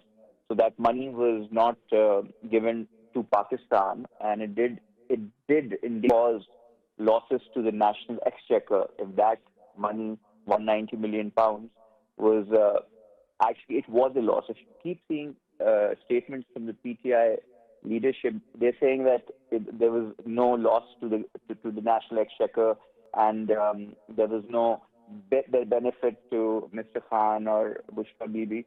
So this is not a fair case. When, in fact, if you actually look at the facts, they're pretty transparent. If that money was supposed to be for the state of Pakistan, is but being adjusted in some real estate tycoon's account as a fine, so then yes, it is a loss to the national exchequer. Similarly, if that real estate tycoon is gifting you land to university or whatever, and giving you furniture and computers, etc., to proceed with it exactly at the same time, right before the transaction and this entire thing happens, then it's pretty evident that why it happened. And there's a saying called fate loves irony. Somebody who used to accuse everybody else of being corrupt has today, by the courts, been proven with evidence that he's involved in corruption, and so is his family and his wife, etc. So, and if not, there are other forums they can challenge the verdict and then take it from there. But otherwise, I feel even if you, because I was actually looking at this case very closely, I do have a legal background. So, if you see the arguments given by the defense, they were not even discussing the merits or the demerits of this case. All they kept saying is that it is politically motivated. I mean, if there were some facts and figures or some laws or anything according to which they could prove that no, this was a very fair transaction, or everything was done very, very transparently. But let me interject here. There have been numerous verdicts in this country, fortunately or unfortunately, as far as which have later been held to be politically motivated. And that is what the PTI as a political party is really making this, like you said. And of course, so to take away from the legal angle in this manner, and then how does one, and then how will it impact your talks or the government's talks with the PTI, this verdict now? I feel, and I personally feel, that it shouldn't have an impact, negative or otherwise, with the talks, because I think if you look at the talks he's having in the media, he's like, I was expecting this. And if anything, I feel that Khan Saab would have not preferred that it would have come in his favor, because then that might give the impression that he's struck a deal with the powers that may be, and that's why he's gotten off the hook. He's pretty pleased that the verdict has come against him. They will challenge it in the higher courts and relevant forums, which is fine. I mean, they're entitled to their opinion. Do understand they have a political narrative to push, so their statements are welcome. I think that it's their point of view, but the courts think otherwise, and we think otherwise. So I think let's agree to disagree. Let me go to Kishkori Saab, and then I'll come back to you. Zaid Saab, can you hear me? Ji, Zaid Saab? There seems to be a problem with audio. Ali, as far as as far as the talks are concerned, we saw earlier on, and we know that about the establishment, and the PTI was pleased with them having access to, it seems, the establishment. Do you think that now there will, like you said, you don't think that there's going to be any, it won't have any impact on these talks? So then the phase 2 or 3, or how, what kind of a timeline do you anticipate? I think move forward like they're scheduled to move forward, and there won't be any hindrance in it. I think even after the verdict has come, both the sides are still in talks, and everything just as planned. Nothing has changed. Unlike earlier, where Khan Saab has been very vocal and very blunt in name calling and putting blame on people. This time, all he said, "Oh, it was expected, and I didn't expect anything else." But this time, he didn't take any names. This time, he didn't blame any, establishment or any other political party as such. He said, "Oh, it was expected," and obviously, he was not happy about it, and he said, "I'm innocent." But this time, there was a change of attitude and behavior. Media, he didn't blame anybody. So I think that's a positive sign that he's showing. That's an interesting point. Let me go to Wasim Abbasi Saab. He's a senior journalist. Wasim Saab, can you hear me? Yes, I can.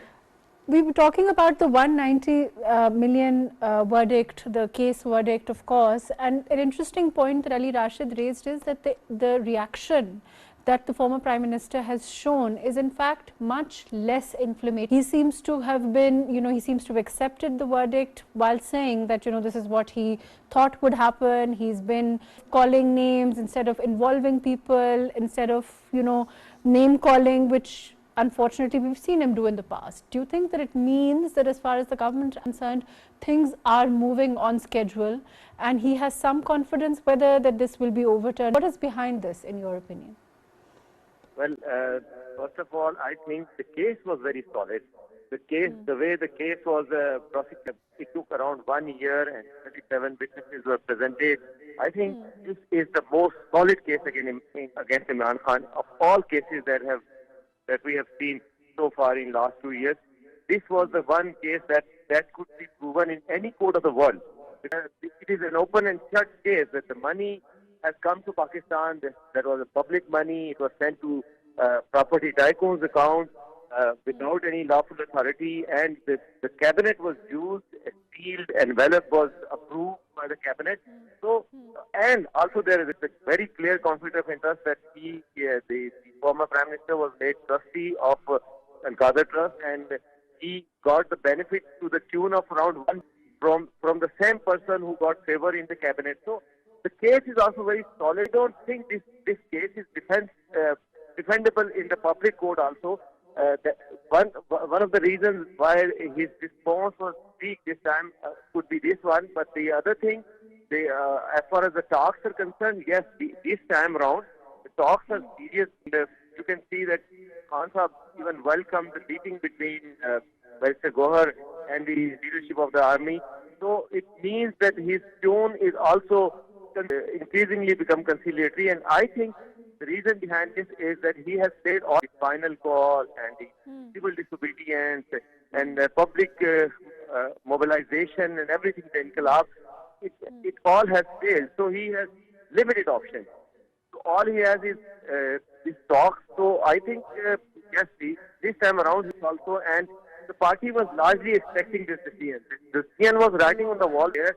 They could not defend the case. The lawyers of the former Prime Minister could not defend the case in the court of law, as was very obvious. We have all seen. So, the conciliatory tone is due to these reasons, I think. But Wasim Sahib, there's also, something interesting as far as whether we agree with the verdict and whether we don't know what will happen in appeal. But at this time, isn't it true that it raises interesting points about the style of governance?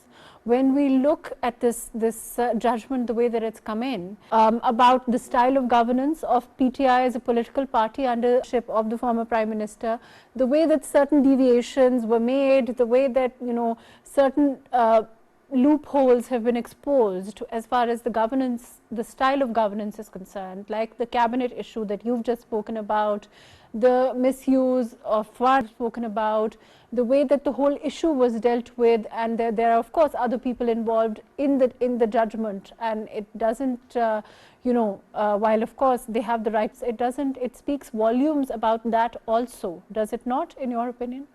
Absolutely. The style of governance, we all know that he was taking very high moral grounds when he was in opposition, and he said he will eliminate craze in Pakistan. But we all have seen that the corruption index was high during his era, especially during his years in the governance. Also, we have seen the style of governance, when there was any crash in Pakistan and around the world, he would call the meeting of the spokesperson instead of calling the meeting of disaster team or anything else. So the focus was on building instead of governance, and that is why he failed to deliver during these 3.5 years of the government. The economy was faltering. Everybody knew it. He keep calling people, don't fret. This will be over soon. But he failed to deliver. And also we have seen how he chose his team. He prided himself in actually selecting the team. He said, "I am a captain. I know how to build." That was his team. Man Buzdaz and others. We have seen that left him immediately after he was out of power. So. And they could not deliver in Punjab, in the province like Punjab. I mean, Usman Buzaz's governance was evident. Everybody knew what he delivered, and he was not capable of ruling such a big province. So, yes, because the people testified in front of the court, like Subeda Jalal and his own former principal secretary Azam Khan, they have testified in the government.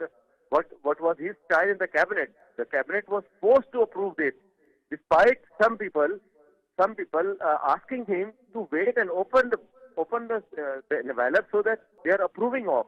So yes, and we all have seen how the corruption was eliminated during his era. What was the state of corruption? Now there are so many scandals are coming out. So yes, his governance was as bad as it could be in any Pakistani, under any Pakistani. Right, fair enough. Thank you for joining us, Wasim Abbasi Saab. Thank you for your time. I'm going to go to Ali again. And Ali, there is, if you've heard what Wasim Abbasi Saab is saying, as far as concerned, as far as the PMLN is concerned, we've seen, as far as PTI as a political party is concerned, they continue to hold a kind of higher moral ground in front of their followers still. How does this judgment impact that, in your opinion?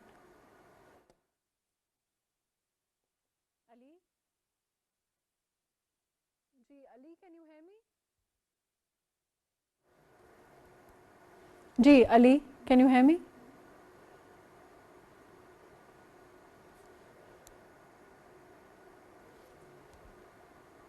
We will be taking a short break, after which we'll come back and talk more about the verdict in the Al-Qadir case and what it means overall of all political parties and the negotiations henceforth.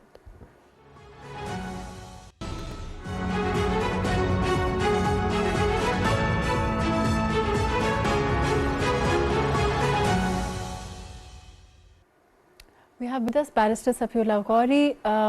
Safiullah, can you hear me? I can hear you. Thank you for joining us all the way from Sao Paulo, I believe. Right. Okay. Safiullah, we've been talking about the verdict, £190 million case, and you know, we've even before this verdict has come, we've spoken about certain issues with, as far as the judgment is concerned. How do you look at this judgment as a lawyer, you know, in terms of its strengths and the fact that, you know, the reaction also that we've seen of the former, it's less, you know, less, he hasn't taken any other names, he hasn't, you know, a lot of the name calling that is usual after it is clearly absent here. How do you look at those things? Let's start with the decision itself. So the way I look at it, it's basically an open and shut case. Everybody knew that from the get-go. From the documentary evidence, we knew for a fact that there was very clear establishing the line of corruption. So we didn't really have to think too much on in terms of the measure. But even if you look at it procedurally, Maro, the government presented 35 witnesses. Those 35 witnesses included people who were the closest people to Imran Khan himself. People like the former Chief Minister Pervez Khattak, people like his Principal Secretary Azam Khan, people which is financial officer of Al-Qadir Trust University itself. All of these people testified against Imran Khan.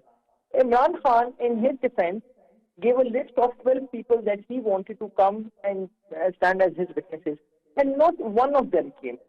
And apart from Imran Khan, the defense had given as a witness list. Apart from that, the people who were co-accused along with Imran Khan, some of the main players in this party, none of them came forward for Imran Khan. Not one person. And we see that even right after the judgment. The judgment came out, and right after that, PTI gave a call for the public to come out. And I mean, I'm not aware of anyone who's come out. You're in Islamabad right now. Maybe you know if any streets have been blocked or not. But to my knowledge, nobody has come out for him. And I think Imran Khan has now finally realized that there are people not stand by him in the court. His own people will betray him at the first chance that they get. And it's not even about betrayal. It's just about doing the right thing. Because Imran Khan is not going to support them, so they are paying him in kind. And we see that.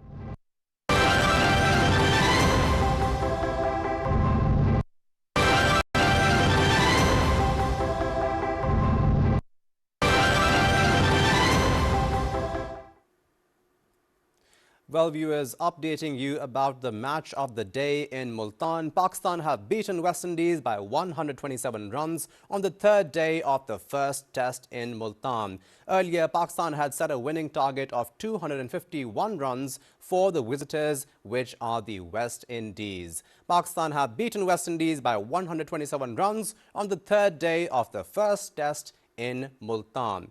Well, earlier, Pakistan had set a winning target of 251 runs for the visitors. In reply, West Indies fell to Pakistan's spin bowlers, managing to score only 123. Well, Pakistan have beaten West Indies 27 runs on the third day of the first test in Multan. And we have been joined by Ahmed Nawaz. Ahmed, yes, please tell us more about the match and its happening. Yes, absolutely. Pakistan have finally clinched the first test match in this two-match series against West Indies in Multan. A test match that was wrapped up as soon as we could think. And I think congratulations. Pakistan have utilized the spin track, as it's being called, the spin trap as well, very well. Our spinners came to the party with Sajid Khan leading that attack, taking 9 wickets in the match. And I think he was brilliant most as well. And it's been a very collective performance, and although it's a lot of disappointment for the West Indies, who just couldn't muster themselves on this kind of a track, I think for Pakistan it does wonders. It gives us an idea of how we can win at home, how we should have been winning at home, considering the past World Test Championship, which had majority of our test matches on home soil. But we were unable to utilize those conditions. In the past, we lost to Australia at home, we lost to England at home. Then, miraculously, we all home. Then we figured out after the first test match loss to England that we can make a track like this, and suddenly Aqib Javed and Nadeem Dar came in and everything. So I think it's finally great news for Pakistan. One thing that I'm utterly disappointed about is that I was hearing a former test cricketer on a private television channel today who was criticizing this approach by Pakistan Cricket Board of making these kinds of pitches. They won't help us for the future, and a club team from Karachi can play better than West Indies on this track. I think it's absolutely preposterous for a former cricketer to say this. The reason is that, every country utilizes their own home conditions to gain confidence and gain a lot of victories. This team right now is very, very underconfident. So is the skipper Shan Masood, who's under tremendous pressure. So I think this was the right thing to do. Give this team a winning combination. Give them, it certainly answers the question, where are the spinners and why our batters are struggling to play spin well. So I think that will now happen. We'll have more technically sound batters for spin. We'll have good spinners for Pakistan being recognized. And all in all, I think it's a great victory in the bag. And certainly this will really help the Pakistani nation and have their faith restored in the Pakistani test cricket team. Oh, the faith never went. Actually, we're a nation of a goldfish memory. So, 1 minute we're very proud Pakistanis, 1 minute we're not. So our patriotism is linked to the team performing well. And it's very unfortunate. I think we most of the times with them when they need it the most as well. We fail to understand these are human beings as well who are actually affected, said about them, and sometimes it's unjustified, commenting on their personal. But I think right now what we need to realize is that Sajid Khan, Numan and Abrar and, everybody involved with this team who are providing that spin element for Pakistan, it's completely simple. And I understand where people say that, no, if we make spin tracks, we won't be able to do well in Australia, South Africa, England and New Zealand. My question is that India's been doing the same for years, and look at where they've ended up with their test side. What happens is when you've got a tour like this, which is, outside these kinds of conditions, you have separate preparations and separate pitches for that. Simple as that. But when you're playing at home, you make pitches like this. Pakistan's next test campaign, the first of the next test calendar, is going to be in October when they travel to Bangladesh. So I think they'll be more equipped to play those. They have South Africa coming home in September. That's a home series we should win. So like I said, that, you make pitches like this, you win majority of the test matches that you play, you already have a very less share. Under 10 test matches that Pakistan's playing in a year. So I think that will... Well, Ahmed, you can stay with us. I need you to stay with us. We're going for the post-match presentation. For 100,000 to Saud Shakil. Saud Shakil with his 84 in the first innings. Lots of rotation of strike and also 6 boundaries, and that partnership in the end proving vital. And now I'll invite Mr. Aleem Sarwar Dar, who will present the Kingdom the outstanding performance of the match. Cash award 100,000 to Jumail Warrican. He got 10 for 101, also got 31 in the first innings. What it that he's had. Now I request Mr. Shafiq Ahmed to present Allied Bank Player of the Match trophy and cash award of rupees 300,000 to Sajid Khan. Sajid Khan with match figures of 9 for 115. And again, a performance to remember at Multan.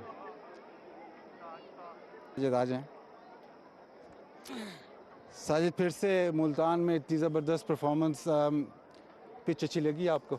हाँ, बिस्मिल्लाह रहमान रहीम। बिल्कुल pitch बड़ी अच्छी लगी। जब से ये setup आया हुआ है इन सब क्रेडिट जाता है आकिब भाई और जितनी भी इसकी मैनेजमेंट है। Special man of the match अगर देखजी भाई और सऊद भाई है, और जब दूसरी इनिंग्स में देखा जाए तो वो शानी भाई है एज अ कैप्टन जो उसने इनिंग्स के लिए। हाँ, मैं मैन ऑफ द मैच हूँ, लेकिन क्रेडिट सारी टीम को जाता है कि जिस तरह फर्स्ट इनिंग्स में अबरार ने आउट किया और नूमी भाई ने आउट किया, और फिर अबरार में इसमें फिर पार्टनरशिप लगी और अबरार ने फिर आके आउट किया और फिर मुझे 5 आउट करने को मिले। तो सारी टीम मिलके खेल रही है और बड़ा अच्छा लग रहा है। ये बताएं कि जब इतना ज़्यादा टर्न हो रहा होता है तो आप अपनी लाइन और लेंथ चेंज करते हैं उसके मुताबिक, जिस तरह आपने बॉलिंग की ऑफ स्टंप से बाहर काफ़ी बॉलिंग की और काफ़ी फुल बॉलिंग की? जी, देखा जाए तो इस विकेट पे थोड़ा सा ज़्यादा टर्न मिल रहा है और थोड़ा सा बाउंस भी इस विकेट में था। तो ऐसे बात हुई जो हमारा स्पिनिंग कोच है उनसे बात हुई, जो फर्स्ट इनिंग में मैंने 4 आउट की और फिर मुझसे थोड़े से रन्स लीक हुए, वो चीज़ थोड़ी सी पेस स्लो की और उस वजह से रन्स भी नहीं पड़े और आउट भी मिले। और जब नुमान आपके साथ बॉलिंग करते हैं तो आपकी पार्टनरशिप ऐसे लगती है कि अंडरस्टैंडिंग बहुत अच्छी है, लेकिन कोई आप इंफॉर्मेशन भी शेयर करते हैं नुमान से कि इस टाइम तेज़ बॉलिंग करनी है या इस टाइम किस किस्म की बॉल पर डिस्कस करते हैं? जी बिल्कुल, नूमी भाई ज़्यादा डिस्कस करते हैं, मोस्ट एक्सपीरियंस प्लेयर है, वही ज़्यादा डिस्कस करते हैं किस विकेट पे किस तरह की बॉलिंग करनी है और किस तरह की चीज़ें लेके जानी है। लेकिन इंसान है, इंसान से थोड़ी सी बहुत गलती होती रहती है और है कि यार हमने इस दूसरे इनिंग्स में हमारा सिर्फ प्लान यही था, बाहर से कप्तान ने भी और अंदर भी कि हमने इस दफ़ा रन नहीं देने, चाहे वो जिस तरह भी खेले रन नहीं देने तो विकेट खुद मिल जाएगी और वही प्लान था, उसमें अल्लाह ने इज़्ज़त दी। बैटिंग में रन्स नहीं हुए, बैटिंग की आप हम लोग फॉरवर्ड कर रहे थे कि आप बैटिंग में रन्स करें क्योंकि बहुत एंटरटेनिंग होती है। जी मैं बैटिंग मैंने सारी क्रिकेट नीचे जो लेवल है वो सारी बैट्समैन के लिए और बड़ा अच्छा लगा, लेकिन अनफॉर्चुनेटली हिट करने के लिए गया इन आउट के लिए, इस विकेट पे नहीं बननी चाहिए थी वो सिचुएशन क्योंकि प्रॉपर बैट्समैन खड़ा था, वो मेरी गलती थी, लेकिन इंशाल्लाह वेरी सून इंशाल्लाह देखेंगे बड़े इनिंग्स। चले, thank you very much. Thank you. That was Sajid Khan and call upon the West Indian captain Craig Brathwaite.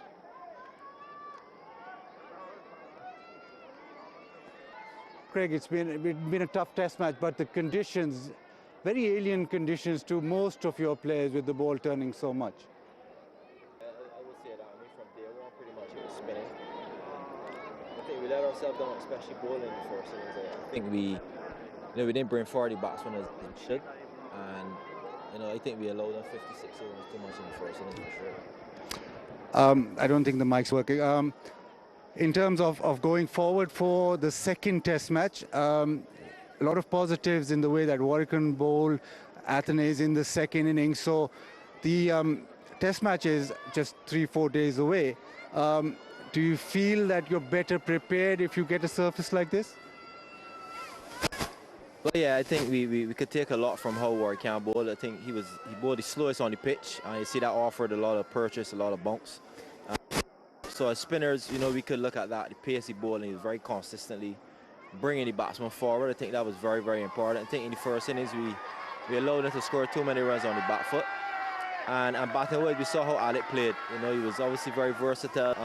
He swept the ball both sides. We can learn from it a lot, and we just got to be brave. It's gone, the defeat is gone. We got one more test, and we got to believe in ourselves.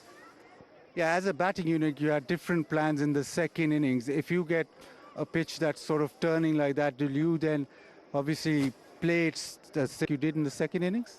I think it's important to be positive on these type of pitches, looking to score always. You still got to trust the defense a number of moments as well. But I think you have that mindset of looking to score an intent. I mean, you saw how Alec Anthony did it, pretty much made 50 off 50 balls, and we just got to believe, man. I think we see from day one it was spinning, and I think once we could bring it together, both bowling wise and batting wise, we could come out on top in the second test. Just a word on Jaden Sears, the way that he bowled, so impressive. Just watching him time and time again hit a length and get shape off the surface, get seam movement. Jaden will be a legend for sure. I mean, I can see him getting 300 test wickets, no doubt. One of the best I've ever seen a West Indian pacer bowler in the subcontinent, and it's been phenomenal to watch. And he's a star, simple as that. Thank you very much, and good luck for the second test match, which starts here at Multan, probably similar sort of pitch. Anyway, thanks for the entertainment. And now I'd like to call Shan Masood, captain, a very happy Pakistan captain. Shan, was it exactly the pitch that Pakistan asked for? Ball one, ball starts to turn. As long as we get 20 wickets and we're able to put some good performances in the test match, we will be happy. The spinners came into play again, and I thought they were clinical, and obviously it also helped with us adding in some quality with Abrar as well. I think he bowled Sajid and Noman. We'll get to the spinners in a moment, but how important was that first innings partnership, Saud Shakil and Rizwan, and the way that they went about things playing spin? I think it's very important. Again, we also didn't expect, we were quite in this weather, would it spin from ball one? It's not going to be as hot as England, as the England series. So that was always a question. We were under the pump. We lost 4 wickets through some quality seam bowling, which obviously surprised us and took us back. But that partnership, and the credit goes to the batting unit coach, because I think a day before the game we sat down together and we talked about that once 2 guys get in, you have to go big, and Saud and Rizzi did that exactly. satisfying do you rate this win? Is there anything, if I'm nitpicking, anything that you would like to improve? Because it was clinical, it was difficult to bat. You got runs in the second innings. A lot of things. I think if we want to be one of the best sides in the world, there's a lot of things. I thought that, again, it's hard batting out there, but once with that big partnership, we weren't able to fold anything small around it. So I think that's a huge lesson for us to add runs for the last wickets. As a bowling unit, West Indies added all 70 runs for the last 2 wickets. Again, that's something we really need to work on. And then, again, we were 202 for 3. With the lead, and we folded for 250. So I think there's a lot of improvement that needs to be done. I think when you win, it's easy to just get on the high, happy ride and be satisfied with it, but you're never satisfied. I think there's a lot of work to be done, and if we want to master these conditions, we must decide that scores the most runs and obviously picks the 20 wickets more economically and more consistently. Thank you very much. On to today, you can enjoy, you can have that. That's it from the post-match presentation from down here. And that was the post-match presentation. And the player of the match was Sajid Khan, giving performance to remember, claiming 5 wickets for just 50 runs. The Windies captain, sharing his views, said they look forward to the second test and performing better, looking to score more and standing with the wickets. Shan Masood said his performance, he is proud of the spinners Abrar, Sajid and of course Numan, who have proven to be extremely clinical with their performances. This is PTV World HD. Stay tuned for more updates.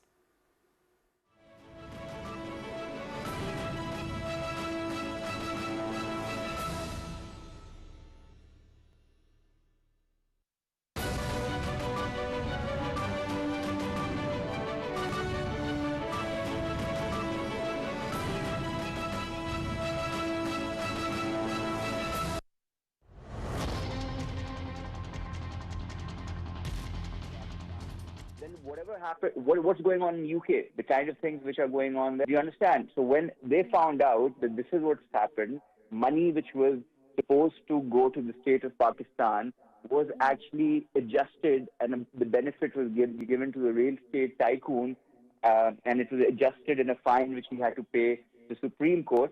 When NCA found out about this, it became very embarrassing for them. And these are reports from London, from their news. And the officers which actually signed off the deal or the transfer are now being investigated. They've been suspended. So it's just not in Pakistan. It's also in UK. So I think it's about time we should wake up and smell the coffee, that whatever happened did happen, not right in any way. And it's been proven in the court also.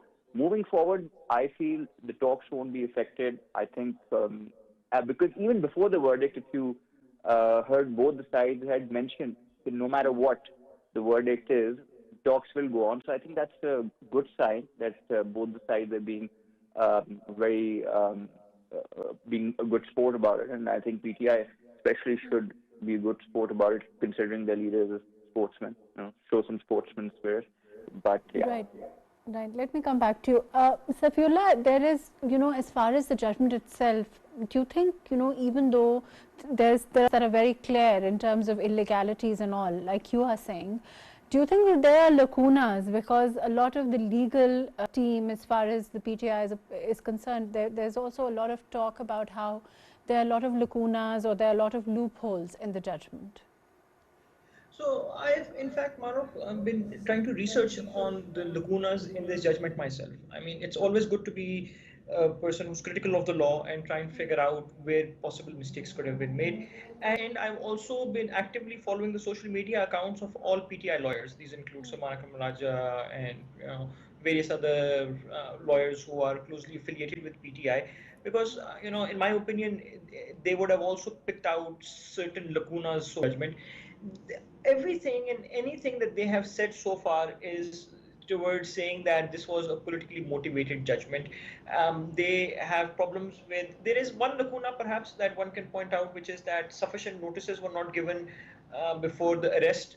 That's, normally it's a decision of the NAB to give several notices to any individual before they are arrested. That is more technical, right? That doesn't have anything to do with the... Yes, but even if you were to look at it from the perspective of technicality, there is a background to it, which is that Imran Khan, when given a notice, does not respect a notice, and he does not come to the court, which was what happened. If you remember, there was the people had to go to Banigala to arrest him, and they were attacked with petrol bombs and various others. That's one of the reasons why notice requirements were fulfilled, but let's say customary amounts of notices were not. Certain leeways were not given because of the kind of person that Imran Khan is. But other than that, aware of anything that has been said by PTI lawyers themselves. They themselves are responsible for putting up a solid defense, at least pointing out where the judges erred. I don't see that as yet. And maybe you have seen it. I don't know. Have you? Like overall, in your opinion, in acceptance of the verdict, and they're saying that they were expecting this ordinary. They're also saying that they're going to continue the negotiations. So you think, Ali is saying that there have been times we've seen that settlements have been reached in the history of this country. In fact, so they're perhaps angling for that kind of a solution to this problem. Then, in your opinion. That is absolutely correct. That is absolutely correct, because once again, even if you look at the defenses that were presented by PTI within the case, those defenses were all very whimsical. Those defenses were along the lines of, oh, he was the prime minister, he has authority to do that, he was doing that for the common good. There was no real defense as to why this happened to begin with. And because the lawyers, at least within PTI, know that there is no plausible defense that they can take, that is why they're all stuck right now. And I honestly think that their best bet is a political settlement of some sort, maybe get out with some extraordinary relief along the lines of sending him out of the country. Maybe something of that sort could happen. But I don't see a lot of relief. And things will become clearer when they file an appeal to the High Court. One thing that I also want to point out, funny, that there has been no appeal filed to the High Court yet, which means that they obviously had not prepared for this. That's interesting also. And also they've said that, as far as the appeal is concerned, they're going to be expecting that, this appeal, now we know that the government has said that the appeal should be taken up in the normal course of things, because things as far as the PTI is concerned, we know, are not done in that traditionally we've seen as far as the cases are concerned. And what is your opinion on that? I completely agree with you. I think because PTI has the sense of entitlement, where they believe their cases should be treated in a manner that is entirely different from that of any other ordinary Pakistani. It is necessary for the government to assert that every person in this country is equal and all cases are equal. And if they're going to be setting up precedents like they're setting up good precedents right now of misuse of authority being punished, then the procedure and the process should also be the same. I fully support the idea of their cases being treated just as normal cases. And what is the normal timeline for this kind of an appeal to be heard in the High Court? You know better than I do. I'd like you to answer the question. Yes. It's a NAB case, so I think it's going to still get covered. For a normal NAB case, it would probably get resolved in maybe 1 year in the Islamabad High Court. But I think if it was a normal NAB case, we can still expect that Imran Khan would be in the jail, given whatever Islamabad High Court says, for at least months. I don't see him going anywhere. What for the about next the 6 months. bail process now? After a sentence or bail process, how do you look at that? Do you think that they're going to try? No, why? So he's convicted now, Maro. So they'll have to go first, get the judgment suspended. Only then can they go for the bail. So right now, I don't think they have any getting anything. I think they have exhausted all of their means, and they know that. I think that everybody knows within PTI as well that they don't have many cards left. And once again, as was said earlier, that their best bet is now to come to a political negotiation. Their other hope was that maybe Trump would have said something, done something. I also see it's very funny that all across social media, PTI fans are just tagging Donald Trump and Richard Grenell, asking them to intervene, and even they are not saying anything about it. That's the surprising thing. Richard Grenell, who was posting about 18 times a day in support of PTI, is now quiet. So I think this was a sort of death knell to the overall narrative that PTI has been trying to build up. Fair enough. Ali, can you hear me? Ali, can you hear me? Yes, I can. Yes, I can hear you now. Ali, overall, as far as we know that they have a certain number of seats. We know that they're part of the opposition. We know that the government wants certainty, and because of that, they want some kind of an agreement with the PTI. At this time, as far as like we were earlier talking about, in terms of the doables, of course, when they say that they want investigations in certain cases, or they want, as far as political prisoners are concerned, all of those things that don't relate to the judicial system, those kind of conditions can certainly be worked on. And do you think that overall, as far as the timeline is concerned, if we look at this, held, and the way that the reaction that is coming, do you think that perhaps within months we could see some kind of an agreement come out, regardless of this case? Absolutely. I think even sooner than that, something could be worked out. Both the sides are being a bit practical. I think there was talk about making commission about May 9. Then from the other side they said a matter which is in court and it's already been investigated. Because we were earlier looking at things like house arrest, said, and then they were quickly, of course, the government said that nothing like that had been on the table. And that it was about the security and of course what the law allowed. So things like that do you think it's possible at all? Of course, it has to be done under the umbrella of what's legally for the judgment is there. Yeah, absolutely. I think in Pakistan anything is possible. I think even legally and constitutionally there is space and there to go about the thing. But I think guarantees need to be given from both the sides. For example, we can give some relaxation to PTI, even the leader, but provided they stick to their word. I think the only problem the government has with the PTI is trust deficit, because no matter what, 2 days later, things they just turn around. For example, they're having talks, so you'll suddenly see this tweet or this message on X from the PTI leader. Saying really harsh things about the establishment and the ruling party. So, and this is while the talks are going on. So it's a bit baffling, and people are just confused, including the parties. I mean, where you need to talk, you're on the table, and the talks are out of nowhere. This tweet comes, throw things off. Right. Thank you so much for being with us, Ali Rashid. Thank you for joining us. Thank you for being with us, Barrister Safiullah Ghori. Thank you for joining us. The question overall, as far as the Al Qadir Trust, is that it also raises some interesting questions about accountability. It also raises some interesting questions about certain systemic flaws that exist within Pakistan, certain deviations from procedure which we've seen. Regardless of what happens in appeal, as far as this case is concerned, to make a case for greater transparency, did not make a case for greater impartiality, as far as the way governance is done, the way things are structured, and of course greater accountability for all concerned.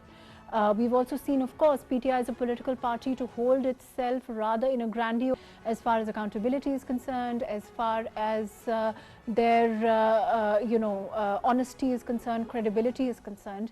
And in that sense, this case and the judgment itself also exposes certain flaws. It exposes certain flaws in governance. It exposes certain flaws within the system that need overall reflection on. Thank you so much for joining us today on Perspective.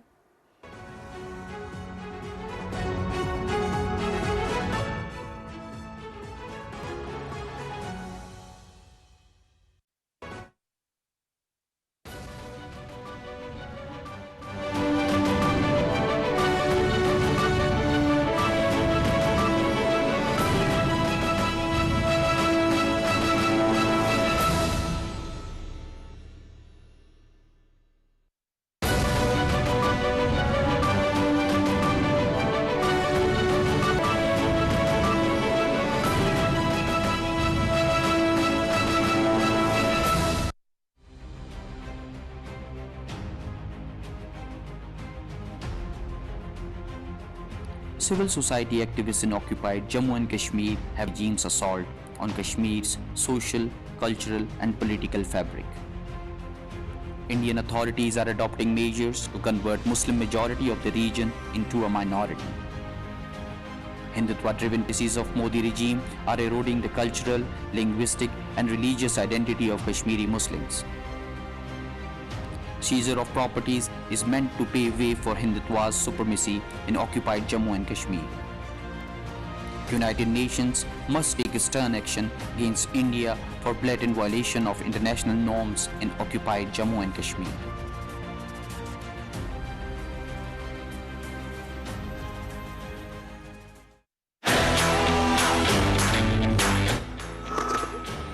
Back-to-back 50s for Kahar.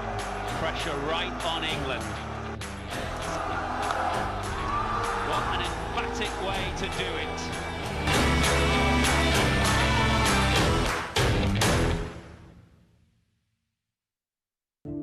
We are proud Pakistanis.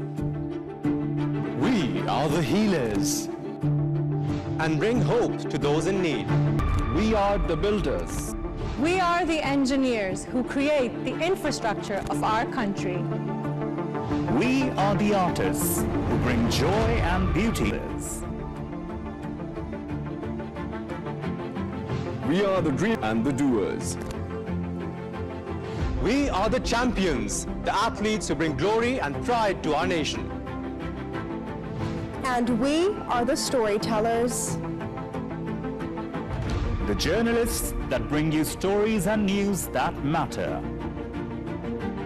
Meet the team that brings you the latest news from all. Join us as we continue to write our story. And every day we strive to make stronger, brighter and more prosperous. We are PTV World.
down the distance. Hafiz with a very fine strike. Straight hit. 6. Great result. Well, that's a brilliant first half of the game.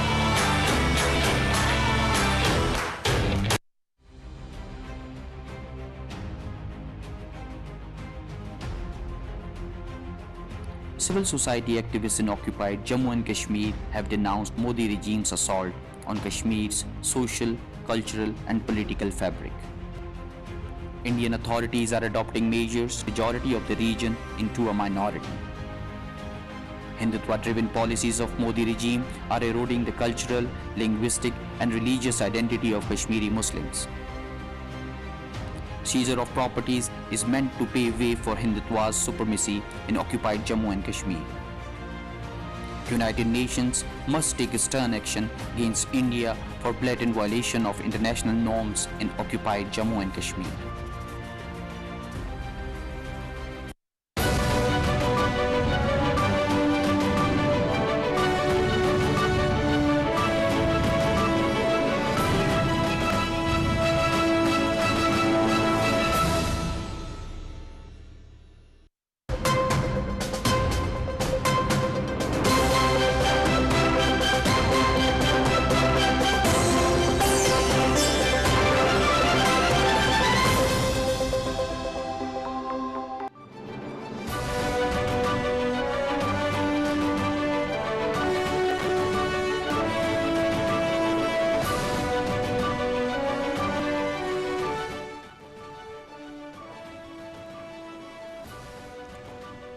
Pakistan have beaten West Indies by 127 runs on the third day of the Multan, leading the two-match series by 1-0.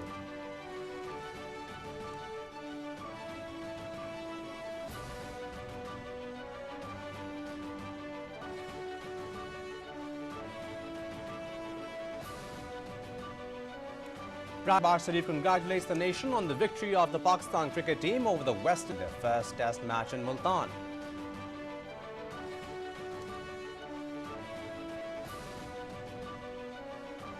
Qatar confirms Gaza ceasefire has come into an effective end after nearly 3-hour delay, during which Israel carried out airstrikes killing 10 Palestinians.